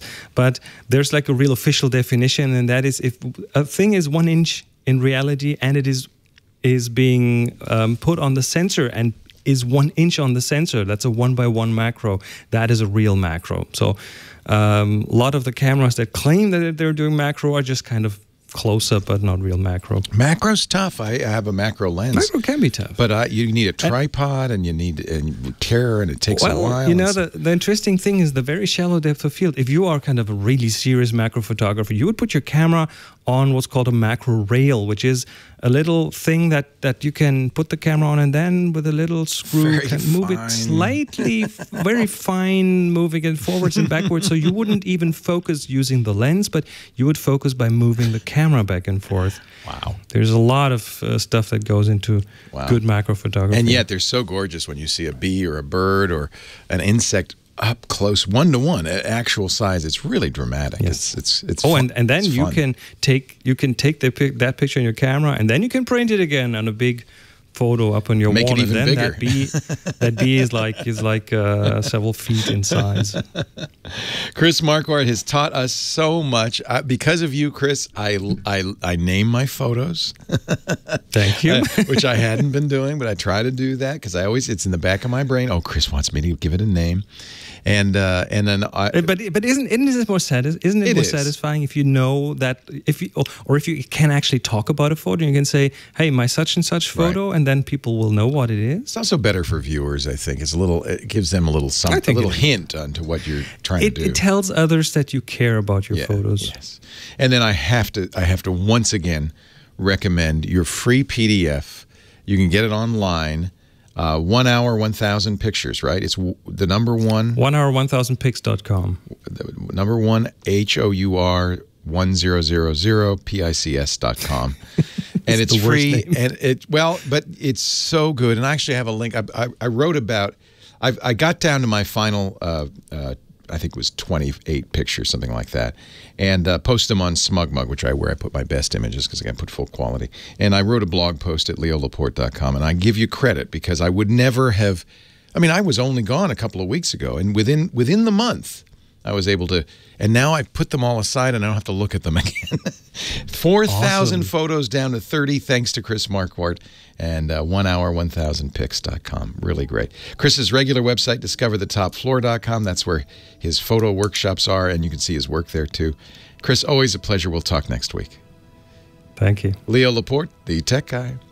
Yeah, I have. Well, isn't it a good feeling to know that you only have the best photos now and you're not missing anything? And okay, I admit I backed them all up because I got plenty of hardware space. But on my laptop, take some time to build the trust. I deleted the rejections right away. I only have the best pictures on my the 3 stars left on my laptop now. And Leo, honestly, I mean, you and I, we know how to keep track of large backups. I've not lost and stuff. anything. So I mean, this book is also for all those people who are overwhelmed by having to take care of terabytes of data. Well, it is overwhelming anyway. It is, yeah. You know, I have every photo I've taken practically since 2002. But no one's, I'm not going to kid myself that my kids are going to go through them or any archivist someday. Nobody's going to look at them. So it's much better to do what I did this time, and I hope to do from now on. And Lisa's also an inspiration because she's been very good about that. But to go through them, process them, pick the best, print a book, post them online. I have several different so on Google Photos, there's a lot of photos, still much cut down, but a lot of photos. On the Sway, there's kind of a medium number, and then on the Smug Mug, there's the final. And so do you let Lisa look over your shoulder when you select photos? Does she give you hints and tips which ones to keep or not? Because yes, I see she's very good. I see that with Monica because she just looks at them differently than I do, and very often I get inputs from her when I go over pictures, and then she says, well, stop, go back, let's have a look at that one. I was like, what about that picture? That's a good one. And I don't even see it at that point. The best we've ever done is where I take the pictures and she does the processing, but I try to persuade her to let me do that, and she won't. She says, no, you have to do your own processing. So these are the final final 30 from the trip, but just pictures I'm very happy with. And very cool. And yeah, so it's nice. I can make this Smug Mug has. So those are the 5 stars now? Yeah, I guess they're 5-star, right? That makes them 5 stars, right? Yeah, and of course the ones that you mentioned that you liked is the ones I made sure were in there. The 3 you mentioned. Well, they were good, and that's a lot of those. I mean, I like. Yeah, I'm really happy. I'm pretty happy. These HDRs, I probably shouldn't put them in, but. Well, no, HDR isn't bad per se. The HDR is there for me, it's there to bring out some more detail in some areas of a photo without overdoing it. So HDR is a good thing. HDR is cool. HDR gives your camera more capabilities than it originally has. It makes the sensor see a bit more than it usually can in one shot. And I have to say that I'm so pleased with the clarity on the 5D Mark IV. I mean, the detail. Oh, that camera is tack sharp. Oh, I love it. And so my best images really, shine because it's so sharp. It's just great. And it even brought out more sharpness in lenses that I had that I didn't know were that sharp. Yeah. I mean, it was just mind-blowing how thank you. Much you can do. I know I berated you for making me buy it. And thanks to Thomas Hawk for persuading me to take it. But I'm really glad I did. I mean, I just feel really happy that I got the shots that I got because it's, I'm not, once in a lifetime kind of thing. All right, so we'll be coming back, and of course, that's the proper processing on that. By the way, not so bright in the foreground. I didn't push it quite so hard. Yeah. It was fun. Good stuff. We had a great time. Why is that so small? Flamingos. Yeah, it's kind of a boring shot, but. Has memories for me. Leo Laporte, the tech guy. I've kept Chris Marquardt, our photo guy, around because I forgot one important thing. We're done with the old assignment. We need a new one, Chris. Yes, we do. And this one is one that is a little more narrow, not 25 different meanings in that word. The word for this assignment is joy. Oh, I like it. Joy. Yeah, joy. So smile a bit, but whatever joy means to you. Actually, joy could be a lot of things. But true. How about we say it should inspire joy in the beholder? How about that? Well, if that's you don't even want to narrow it down that much. It could be a joyful moment, but then usually what we do is we mirror. So if we see something that shows joy, that will probably instill joy within us. Yep. So here's how it works. Really, this isn't a contest. There's no reward. We just want to give you a reason to go out and take pictures because the more you take, the better you get and the more fun you have. Take a picture that illustrates the idea, joy. Tag it with the word joy and upload it to Flickr, which is, I don't know how much longer for this world, Yahoo's photo group, now owned by Verizon. But as long as it's still there, it's still one of the best photo sharing sites on the internet. And we have a tech guy group there with like 11,000 members, so we're not going anywhere. Go to Flickr, upload it, tag it with joy, submit it to the tech guy group. Renee Silverman, our moderator there, will accept your submission. You can do up to 1 a week, and in roughly 4 or 5 weeks, Chris will come back and pick 3 just to talk about. Not the 3 best necessarily, just 3 worth talking about. But everybody will get to enjoy your shots on the Tech Guy group. And if you aren't yet a member of Flickr, go. It's free. Join. and join the Tech Guy group because there's some great images. I was looking at all the images we got this time, and there's some wonderful stuff.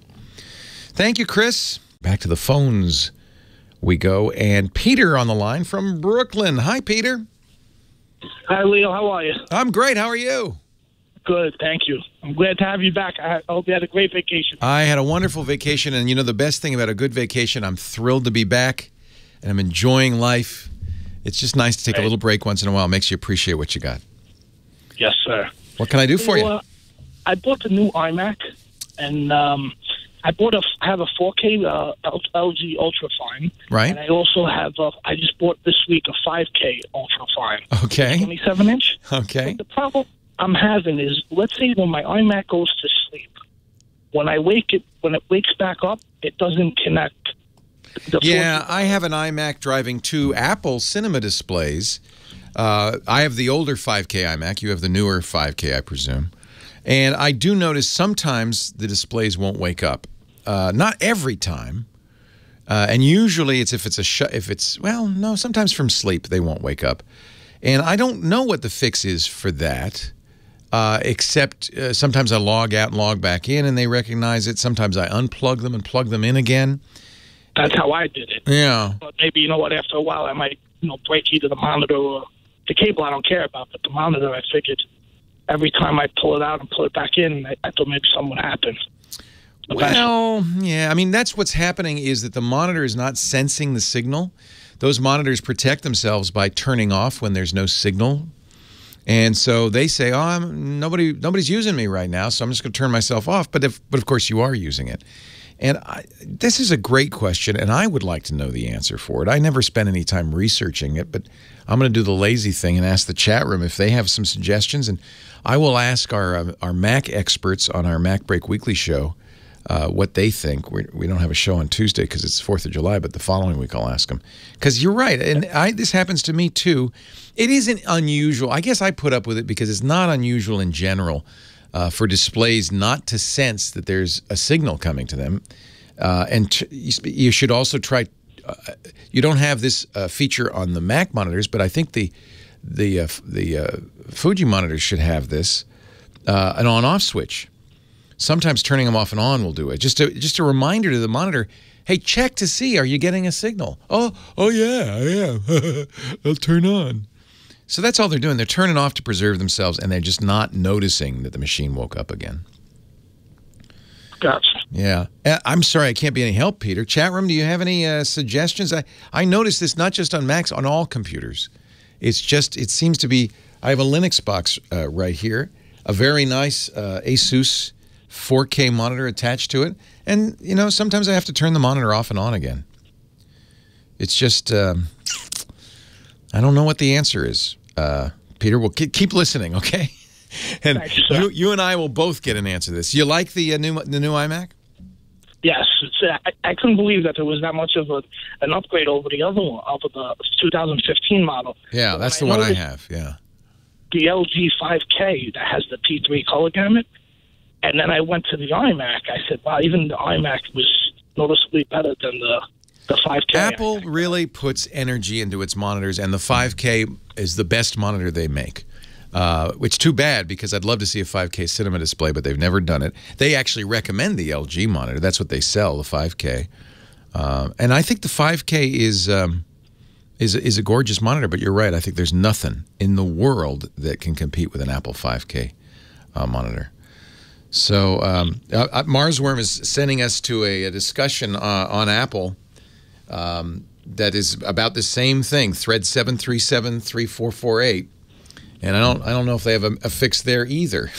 Just external monitor no longer wakes from sleep. And he's got the LG as well, connected to a 2013 Mac Pro. Now he's using HDMI, and HDMI is notorious for this problem. Are you using HDMI or DisplayPort? How are you connecting your LGs? The Thunderbolt port, I think it's the USB. Yeah, Thunderbolt.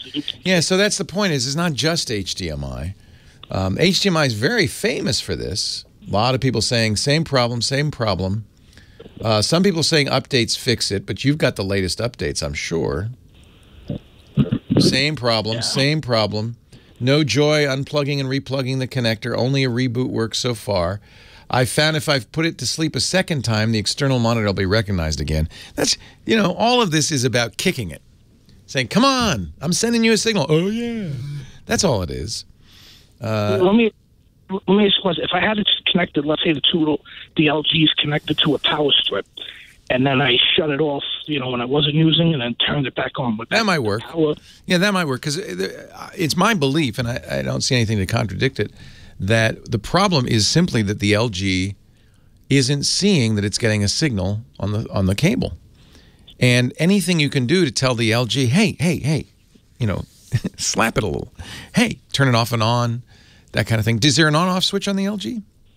No, unfortunately not. You see, come on, monitor manufacturers, you need on-off switches.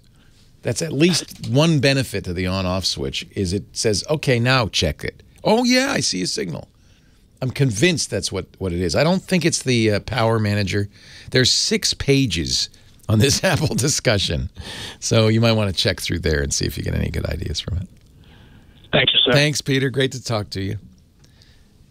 It's funny because there's some things all of us suffer, and we just kind of put up with computer. We're just used to it. Yeah.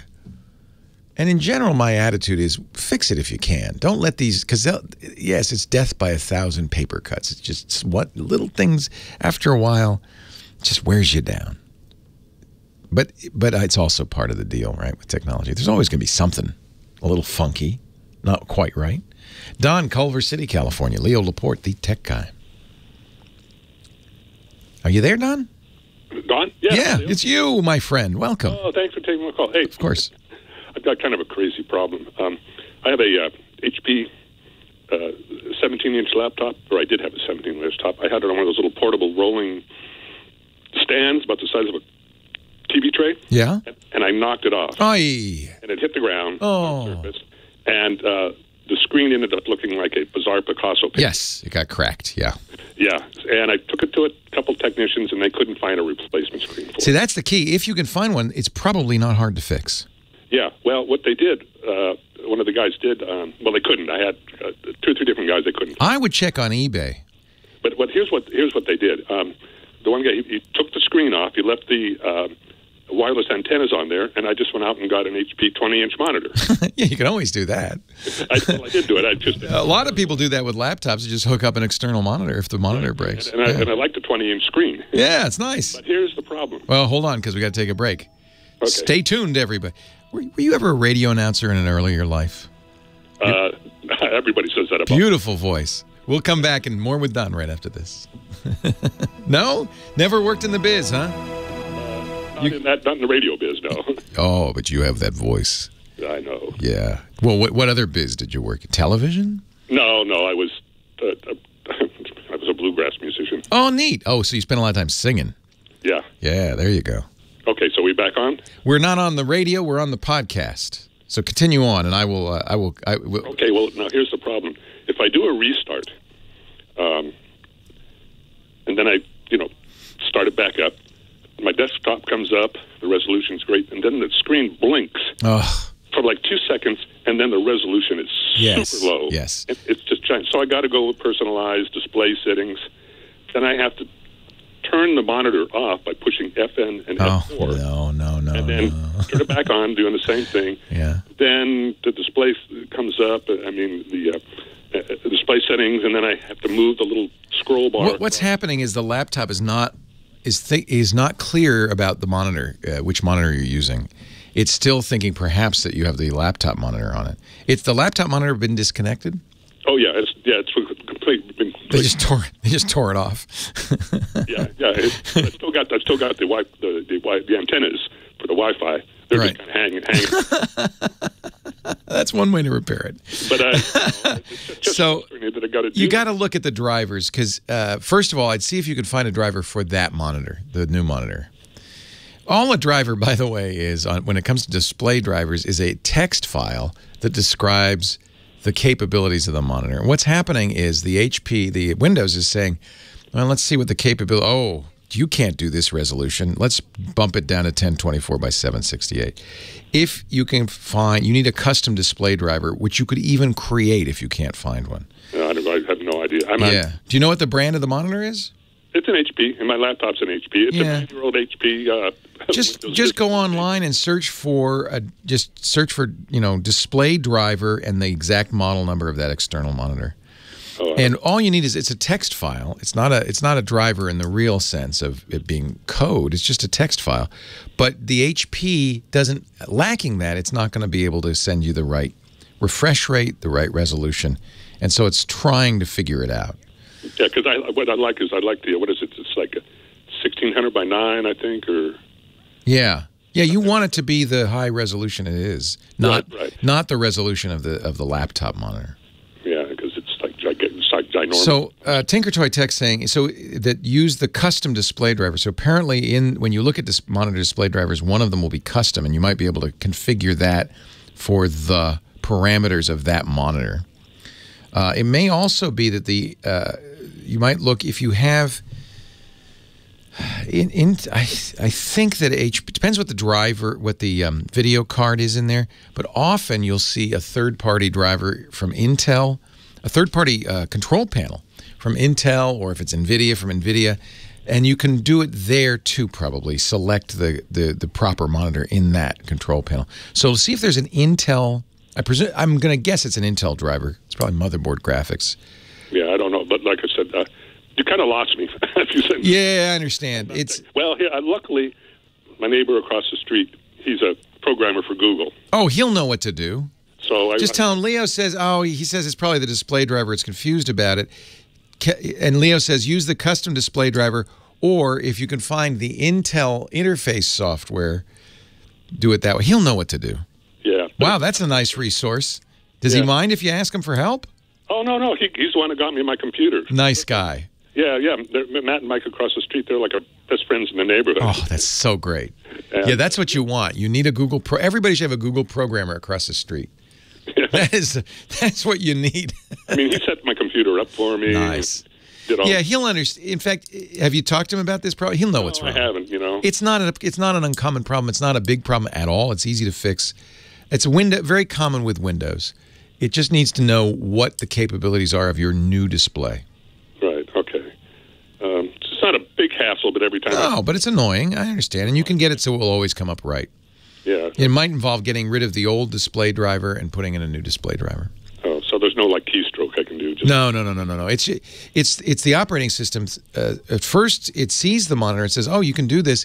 And then... my suspicion is that the AMD or Intel software is kicking in saying, oh, no, that's wrong. I can see right here that this is a monitor, and changing it. And you want to get rid of that.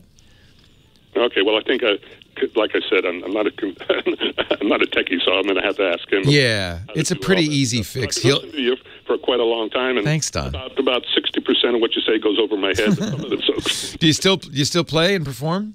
Oh, yeah. No, I taught myself how to play mandolin, too. And, oh, nice. And I do flat picking, like fiddle tunes on the guitar. Oh, fantastic. All that kind of stuff. Oh, fantastic. What's the name of the band? No, I'm not in a band. Oh, it's just you? Yeah, well, I go to bluegrass jams. Oh, fun.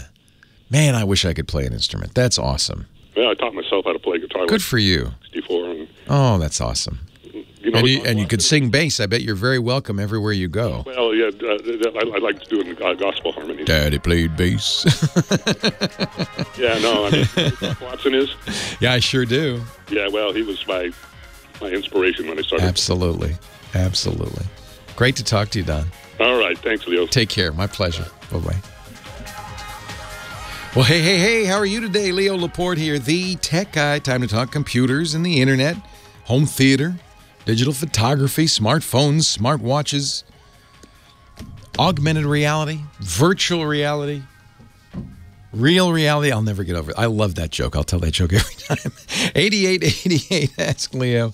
888-827-5536. It's toll free from anywhere in the U.S. or Canada. We also have a website you should know about, techguylabs.com. When you go there, you'll find everything I talk about on the show, links to every site, every article, audio and video after the fact, so you can listen to the show or you can watch the show. What else? Everything. And it's searchable, and it costs you nothing. There's no sign up even. It's just, you just go. TechGuyLabs.com. Please take advantage of it. I hope you will. 8888 Ask Leo. Kim Schaffer lining up the phone calls. Robert in Palos Verde, California is next. Hi, Robert. Hey, Leo. Listen, I heard the opening of the show you were talking about voice over LTE, and I recently switched from an iPhone, and I used to be able to click on the option of phone calls over Wi-Fi. Wi-Fi calling, right. iPhone can do that, yeah. Is there something similar on the Samsung Galaxy S7? Because I just switched over. Yeah, there should be. Now, there's two parties involved here. Your carrier has to support it. And, I mean, obviously, you haven't switched carriers, so we know your carrier could support it. And the phone has to support it. I did switch carriers. Oh, who's your carrier now? Sprint. Yeah, I don't know if they offer that. Yeah, T-Mobile has it. So the carrier has to offer it as well.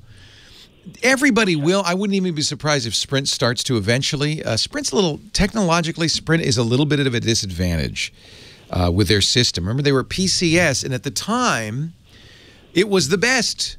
But the times passed Sprint by. They made a bad bet for 4G on a technology that didn't go anywhere, and they had to catch up with LTE, and I think that they're still a little behind. But the good news is they have very deep pockets now. The company that owns them is willing to spend, and so they're really upgrading their networks. But yeah, they may not support Wi-Fi calling, and if they don't, doesn't matter. I'm pretty sure the Samsung does. Yeah. Well, I know their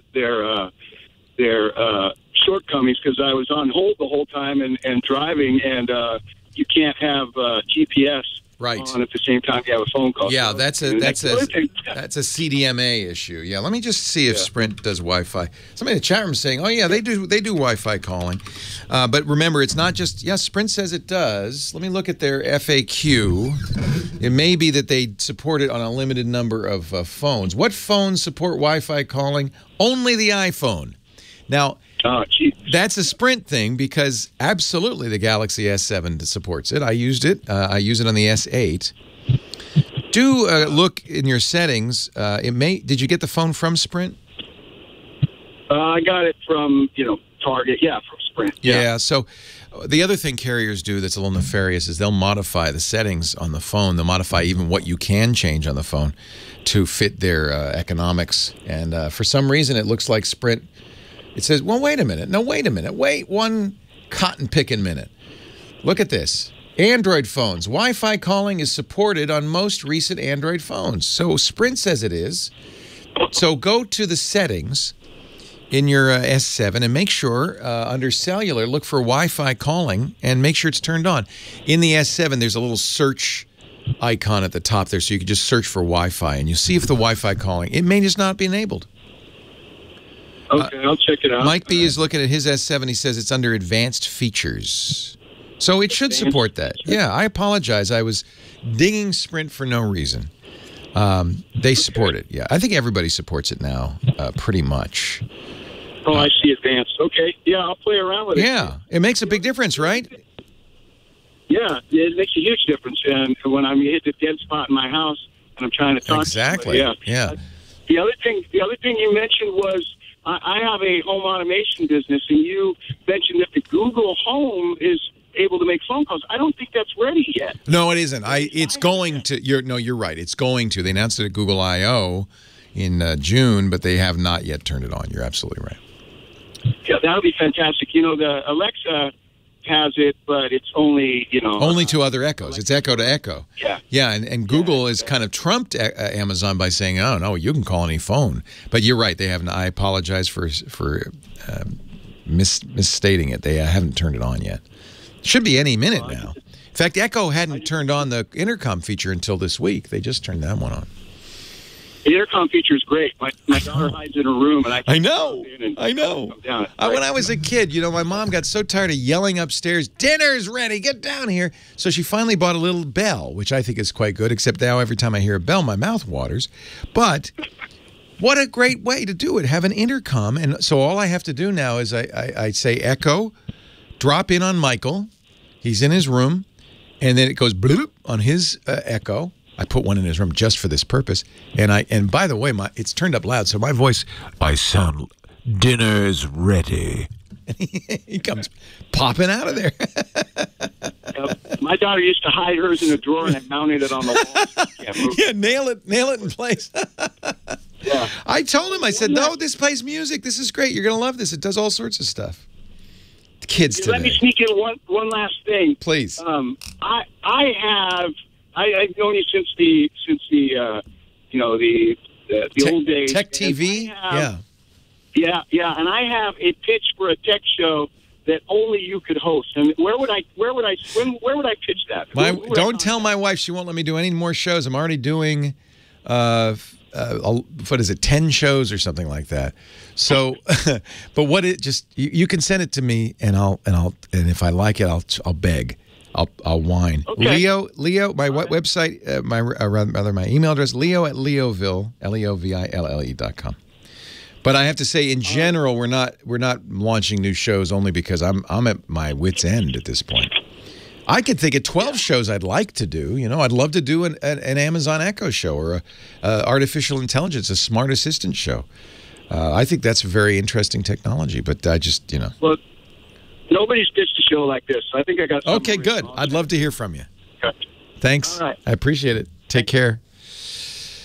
When I worked at Tech TV, they would not take show pitches because they were deathly afraid of getting sued. Like if they did a show and it turned out to be like something somebody had sent to them, they could get sued, right? So they had all the show pitches went to an attorney, and then the attorney couldn't talk to anybody. They firewalled her off. Don't sue me. If you send me an idea, don't sue me if I do it. But I probably won't do it because I'm at wit's end anyway. I'm already doing more shows than I want to. I always want to do more shows. That's not the problem. There's a limited amount of time. I already do 2 shows a day, 5 days a week. I don't know. That's about all I can do. I'm an old man. Andrea, Long Beach. Hi, Andrea. Leo Laporte. Didn't mean to jump you. Sorry about that. Oh, that's okay. What can I do for you?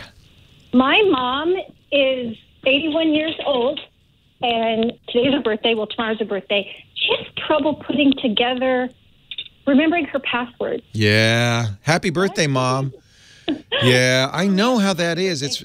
So, okay, does she go out of the house a lot? Does she have a smartphone? Does she need her passwords to be in more than one place, I guess is what I'm asking. I'm going to say no to reduce the frustration that she has. Computer is fine.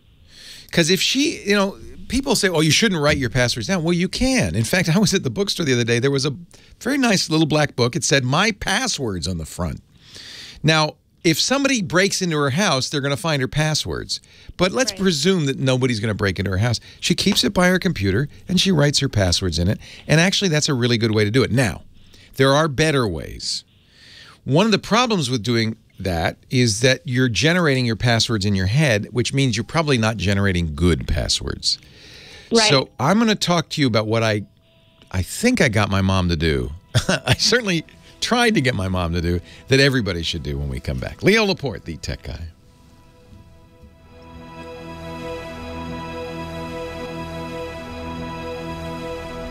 I don't even think Post-it notes is such a bad idea as long as no one has access to your house, right? But, I mean, it would be sufficient to put it in a notebook and put it in your drawer underneath something. Nobody's going to go through all your stuff. Probably would be better not to have the notebook say My Passwords on the front. But, that's not a bad thing. The problem with it is the password generation, and we'll talk about that right after these words from our sponsor.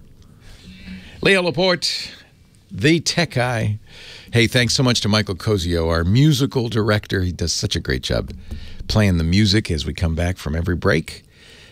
Thanks, too, to Kim Schaffer, our phone answering person. Andrea on Long Beach has an interesting conundrum. A lot of us have this problem. Her mom's 81. She has a hard time remembering passwords, and we all do. In fact, if you're using really good passwords, they're not memorable. A memorable password is, by definition, not as good as an unmemorable password. The best passwords are completely random, a random mix of upper and lowercase letters, numbers, and punctuation. But who can remember that, right? So we've got two problems we've got to solve for your mom, Andrea. She's got to have somewhere to remember passwords. Let me ask you this. Are the passwords all for websites, or are they for other things too? Shopping, bank accounts, Charles Schwab. But that's all websites, right? Uber. Yeah. Yes. Occasionally, though, you'll need a password for an account. Maybe a Schwab, when you call them, they'll say, what's your password? That kind of thing. So, but in general, these passwords are both need to be generated and stored in a web browser. Yes. So stored is easy. All web browsers will keep track of passwords.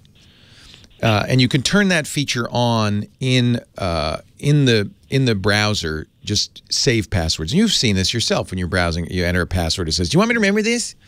I should point out that that's as good as a notebook, not better, because in most cases those passwords are not encrypted. They're just stored on the machine. So if somebody got your machine and could log in, they could see your passwords. So it's kind of like the notebook. But it's okay. If you use Firefox or Google, they'll synchronize passwords to other machines, and they do encrypt those passwords. You'll have to remember one kind of central passphrase. The real issue is generating good passwords, and the problem is if Mom has to remember them, she's going to make up passwords that aren't very good. Her initials and your birthday, for instance, or her name of her dog. She makes up uppercase, lowercase. It good. Makes no sense except to her. But the thing is, she can't remember them. And she was saying a friend of hers has one of those applications that, yes. Everybody, you and me, as well as Mom, should be using something called a password vault. And this is what I set my mom up with. I set her up with one called LastPass, but there's 1Password, there's RoboForm AI, there's KeePass, there's Keeper, there's a dozen of these. And they're all roughly the same. LastPass is the one I happen to like. So the way this works is it has a password generator. In fact, she doesn't have to ever think up passwords. She can if she wants, but she doesn't have to think them up. She can just say, create a new password, and it will remember it. She does have to remember one password. That's the password to unlock the vault. That's it. And you can make that a phrase, a sequence of nonsensical English language words would be fine.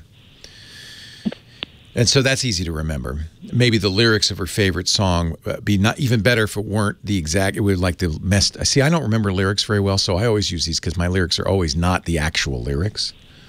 You know, and you know, we like sheep, you know, or something like that. So that's one way to do it. The problem is, and I found this with my mom, who's 84, the user interface for password managers is kind of opaque. It's not obvious. And we don't want her to have to learn a whole new thing. There is a way to do passwords, maybe this is too complicated, called diceware. She gets a pair of dice and rolls them and creates passphrases using a system to create a passphrase. Maybe that's too complicated. If you feel like her passwords are pretty good, just get her a notebook and have her write them down. She's got to remember to write them down. You might even turn on that feature in the browser that offers to remember them, and that way at least she'll have a copy of the passwords there. Got it. Yeah, I think for her that's the best solution. Just make sure that she's not using monkey123 as her password or something that easy to guess. You'd be really impressed. She's not very computer savvy, but her passwords are super strong. Good. How does she do it? I don't know. Good. Don't ask her. It's good. She's got a system. You can make actually, this is a very good thing to do. It's not as good as a completely random password, but it's pretty good. It's better than your maiden name and your birth date. I use song lyrics, and I just take the first letters and I add some numbers, things like that. So she's got some system that she generates passwords with. That would be easy for her because she sings. Oh, good. So just say, but the problem is she won't remember which song, right? So, so maybe in the password book she doesn't write down the passphrase; she just writes down the song. That might work, or just let the browser remember it. That's probably fine. Sounds good. Thank all right. you. Hey, thanks for the call. I appreciate it, Andrea. This is not just your 81-year-old mother. We all have this problem.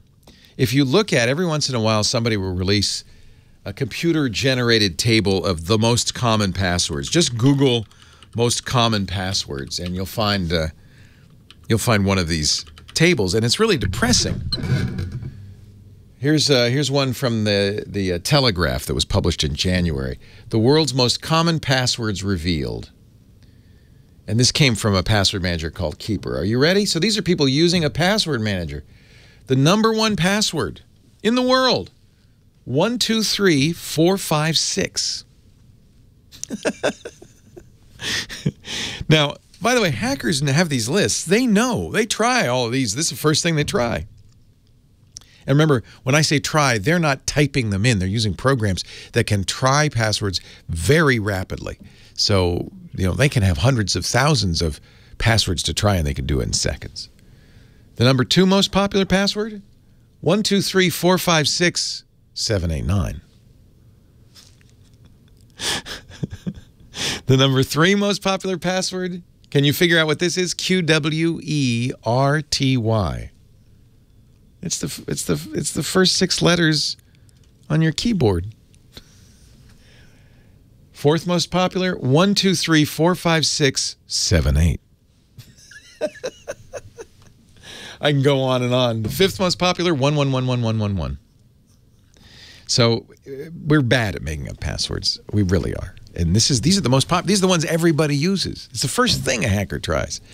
So it's a good idea. If you can just come up with some sort of kind of crazy rule, like the first letters of a book, a famous So you're a Shakespeare fan, right? You know, to be or not to be, that is the question, whether 'tis nobler in the mind to suffer the slings and arrows of outrageous fortune. You know the first few. Say, all you really need, a good password should be probably 10 to 15, maybe 20, could be longer, but at least, let's say at least 12 characters. So if you know 12 words of any passage, you can use the first letters, T, B, O, T, B. Now, you might want to have some rule about capitalizing. You probably want to put punctuation, so I'll put a comma there. T, I, T, Q. To be or not to be, that is the question. Oh, I left out an N. And that's not, an obvious password. It's not the first thing somebody's going to try, but you might want to mess with it a little bit. I would take that, and then what I always do is I add, like, my childhood zip code or some other digits to it, just to really confuse them. Leo Laporte, the tech guy.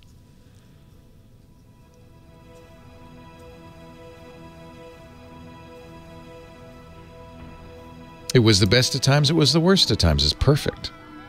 But you need more than that, right? That is 6. That's 11 or 12. It's pretty good.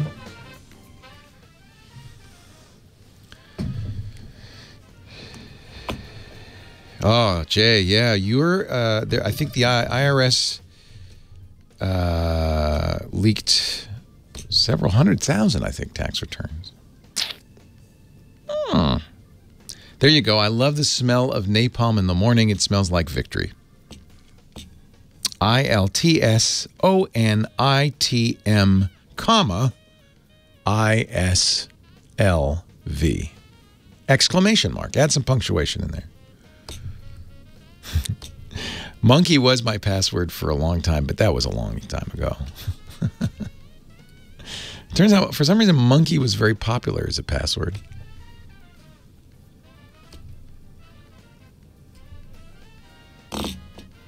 Yeah, Mickey Spillane, Louis L'Amour, exactly. Maybe you memorized a poem in high school, and you don't need to remember much, just the first 15 words. You might, but I would also recommend upper and lower casing. So figure out an algorithm for that. If the word is longer than 3 characters, it's uppercase or something like that. It's nice to generate passwords that way because you can recreate them in your head, which makes it easier to type them in. So, and I have to say, adding, a phone number, not your current phone number, or a zip code, not your current zip code, is a good way to pad it. Because the longer the password, the better. Yeah, it isn't. It is well in a certainly if you're using it at work or in a public place, you should never let the browser remember the password. That's a very bad idea because they're in the clear. If somebody can log into your computer, they can get your passwords.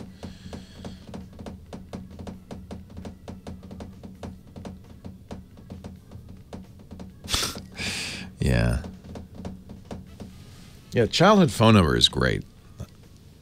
Because most of us as kids, that was burned into our brain, right?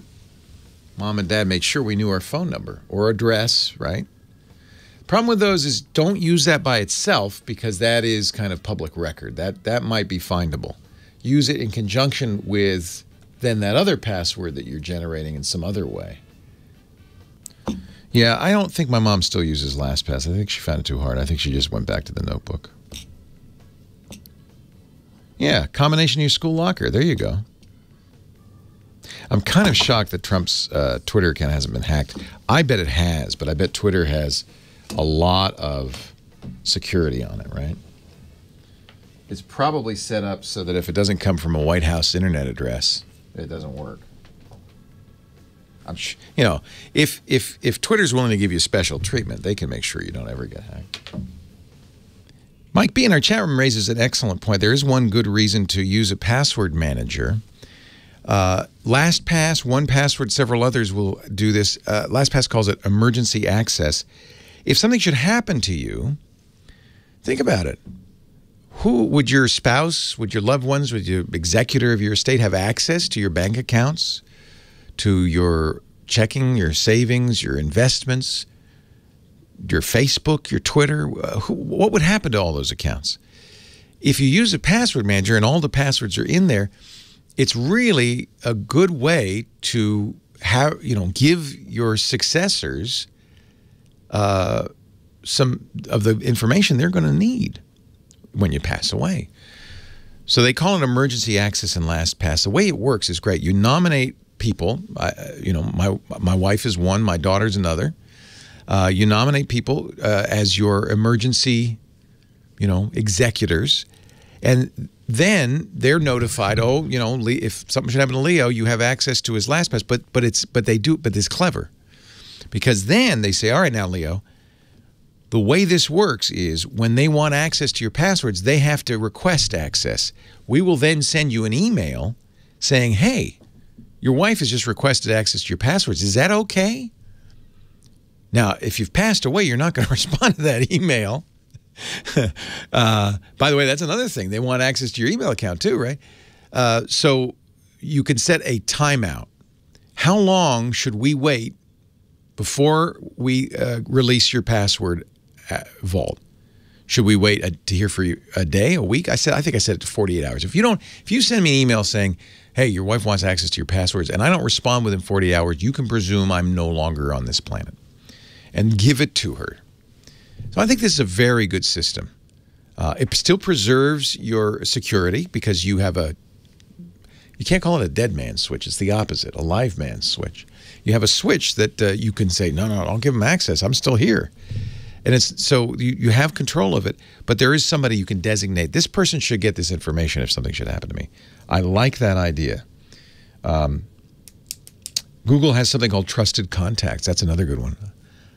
There are definitely, as the population ages, this stuff is all very new. It's only been 20 years that we've had internet access, so we're still figuring this stuff out. But as we all age out, at some point we got to solve these problems, and I think that we've been around long enough. They're trying to figure these out. Something to be aware of, anyway. Just as you plan for your estate, plan for your digital estate too. Doug in Beaumont, California. Leo Laporte, the tech guy. Hi, Doug. Hey, how's it going, Leo? It's going great. How are you? Oh, we're doing fine. Not dead yet. California. Yeah. No. Anytime you're vertical, it's fine. It beats the alternative. Yeah, you were talking about passwords, and I'm an older guy. I'm a Model T in a jet engine age, and And so, you know, it is death by 1,000 paper cuts every time I get on the computer. Yes. And so in trying to remember passwords and that sort of thing, I just start cursing up a blue streak. Do you use cuss words in your passwords? only in Sicilian. Oh, that's good. Yeah. That's a good one. Yeah, you can get some good at that. I'd like to learn some Sicilian passwords. I used to play chess with an Italian grandmaster, and man, he could swear up a storm. Oh, you know, it's the art of the language and being creative. And those become my passwords. So every time I forget one, I start swearing, and I remember. I like that. I can't remember it. Gosh darn it. Oh, there it is. That's it. Very good. And nobody knows it. You know, they'll never figure it out. That's a good technique. Yeah, I think, you know, one of the things it's probably a good idea to point out is that if a bad guy, if a skilled hacker wanted to get your stuff, they probably could. But most of us get by because we're not of interest. You know, if you're a celebrity, a politician, if you're a public figure, then you probably have to take some bigger steps. But most of us, nobody cares and nobody's going after us. And so we're probably okay if we just take some simple steps to protect ourselves. Yeah, I'm not so sure about that. I think there's a lot. Well, there's a wide net cast, right? You know, then that's what we have to protect ourselves against. That's why I'm always talking about making sure you update your system, back it up. Don't take files from strangers. Be careful who you respond to, links you click. Don't open email attachments. All of those things to protect you not against targeted attacks, but attacks that are cast against everybody. And of course, we're all vulnerable to those.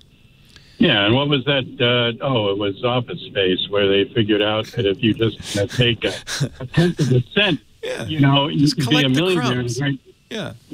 Collect the crumbs. Yeah, exactly. You don't make much, but you make it up in volume. Exactly. So what can I do to help you? What paper cut can I heal today? Yeah, well, you don't want to know, but anyway.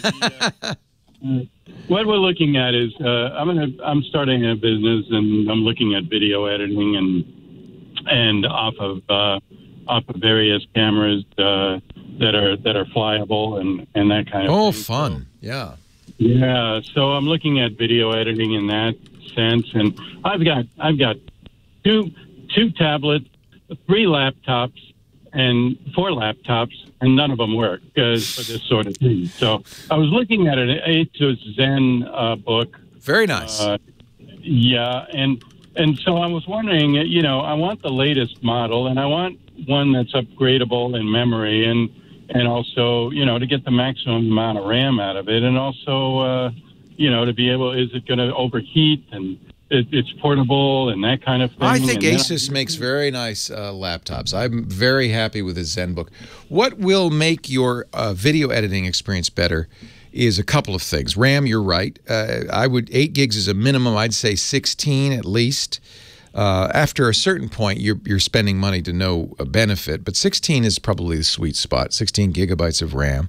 And SSD, and I don't think they sell a ZenBook without an SSD, but for sure, a solid-state hard drive. Because, frankly, there's just a couple of things that are slow with video editing. One is disk access, as you load clips and mix clips. The other is what we call rendering. And that's where the processor makes a big difference. In some cases, it depends on the software you use, a graphics processor can do the rendering. But on most, what do you use for your editing? I'm going to be using Adobe Premiere Pro. Oh, nice. Oh, fancy. Yeah, I think Premiere will use a GPU, so you might want to get not only a fast processor for video editing in i7, but you might want to get more than just the built-in Intel graphics, the Iris graphics. Get perhaps... and I bet you Asus offers it, but I'd have to look, a discrete processor, graphics processor from NVIDIA. It has an NVIDIA 1080. Yeah. I don't know. If it does? Holy cow. That's... I don't know if it has the 1080. I think it has maybe the older generation. Yeah, 1080 is the latest and probably... not going to appear in a laptop, although I think there is a mobile version of the 1080. Yeah, if you have just simply a discrete NVIDIA card, whether it's a 980 or less even, is going to make a huge difference in rendering, in the time it takes to output the video file. Yeah. You know, I was looking at displays too, and you know, I was talking to somebody at work, and they were saying that you can get a monitor that has pull-out displays on it on either side. Yeah, don't get that. That's I think more than $10,000. That's crazy. But you certainly get an external monitor with any laptop, and that will help a lot in Premiere because you can move stuff around. Leo Laporte, the tech guy.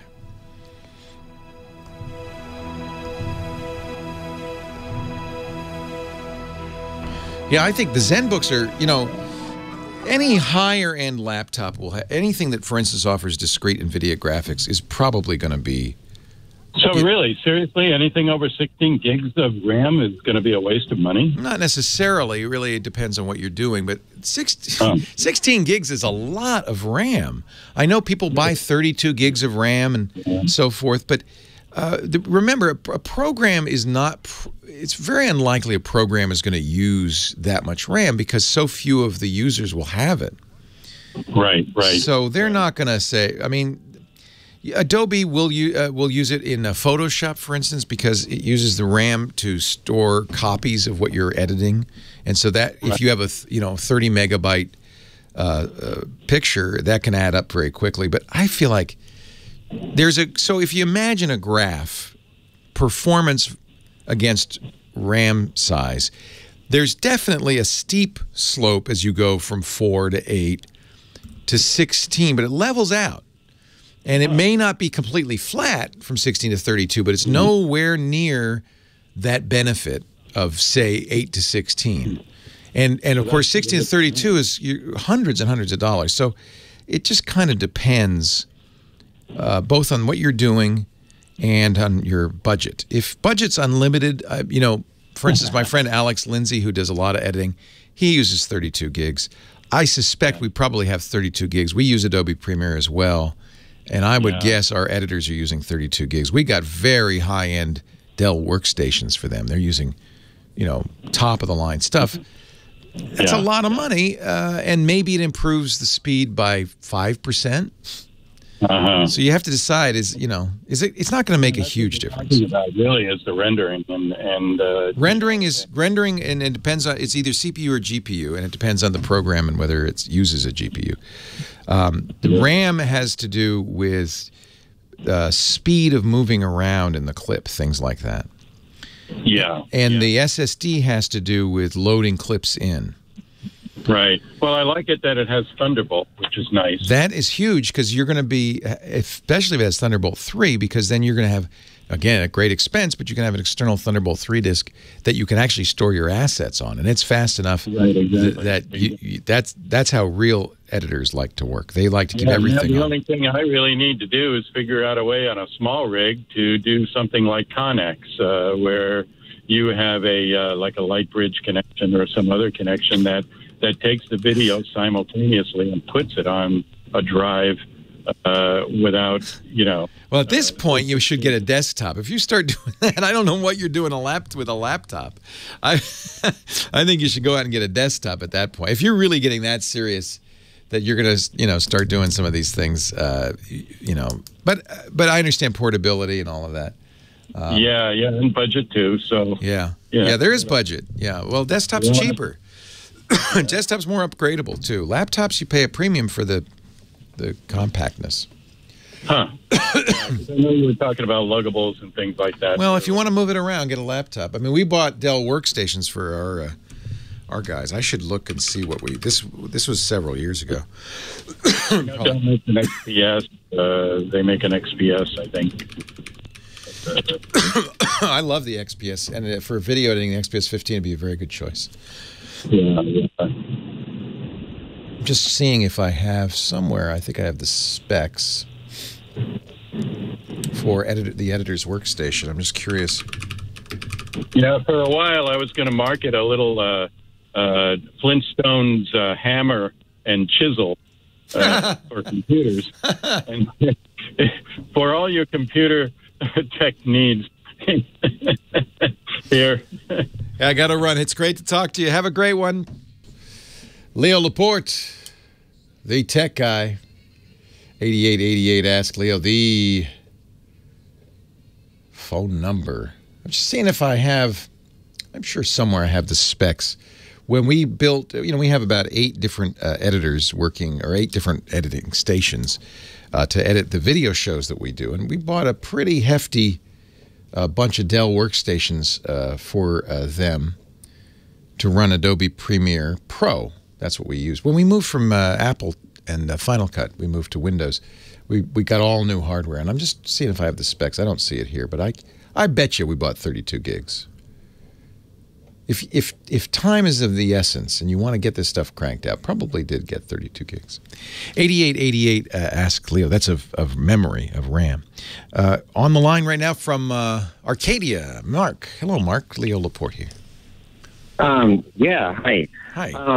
Well, I'll tell you what started my question. I have an old HP laptop with Windows 7, and I never had a problem with it. I like it, and I was looking to buy a new HP laptop, and they all come with 10, and I started reading reviews, and I don't know if they're just rumors, or if you heard the same thing about people saying Windows 10 it's freezing up, it's not working right with Intel processors. No, that's nuts. No, Windows 10's fine.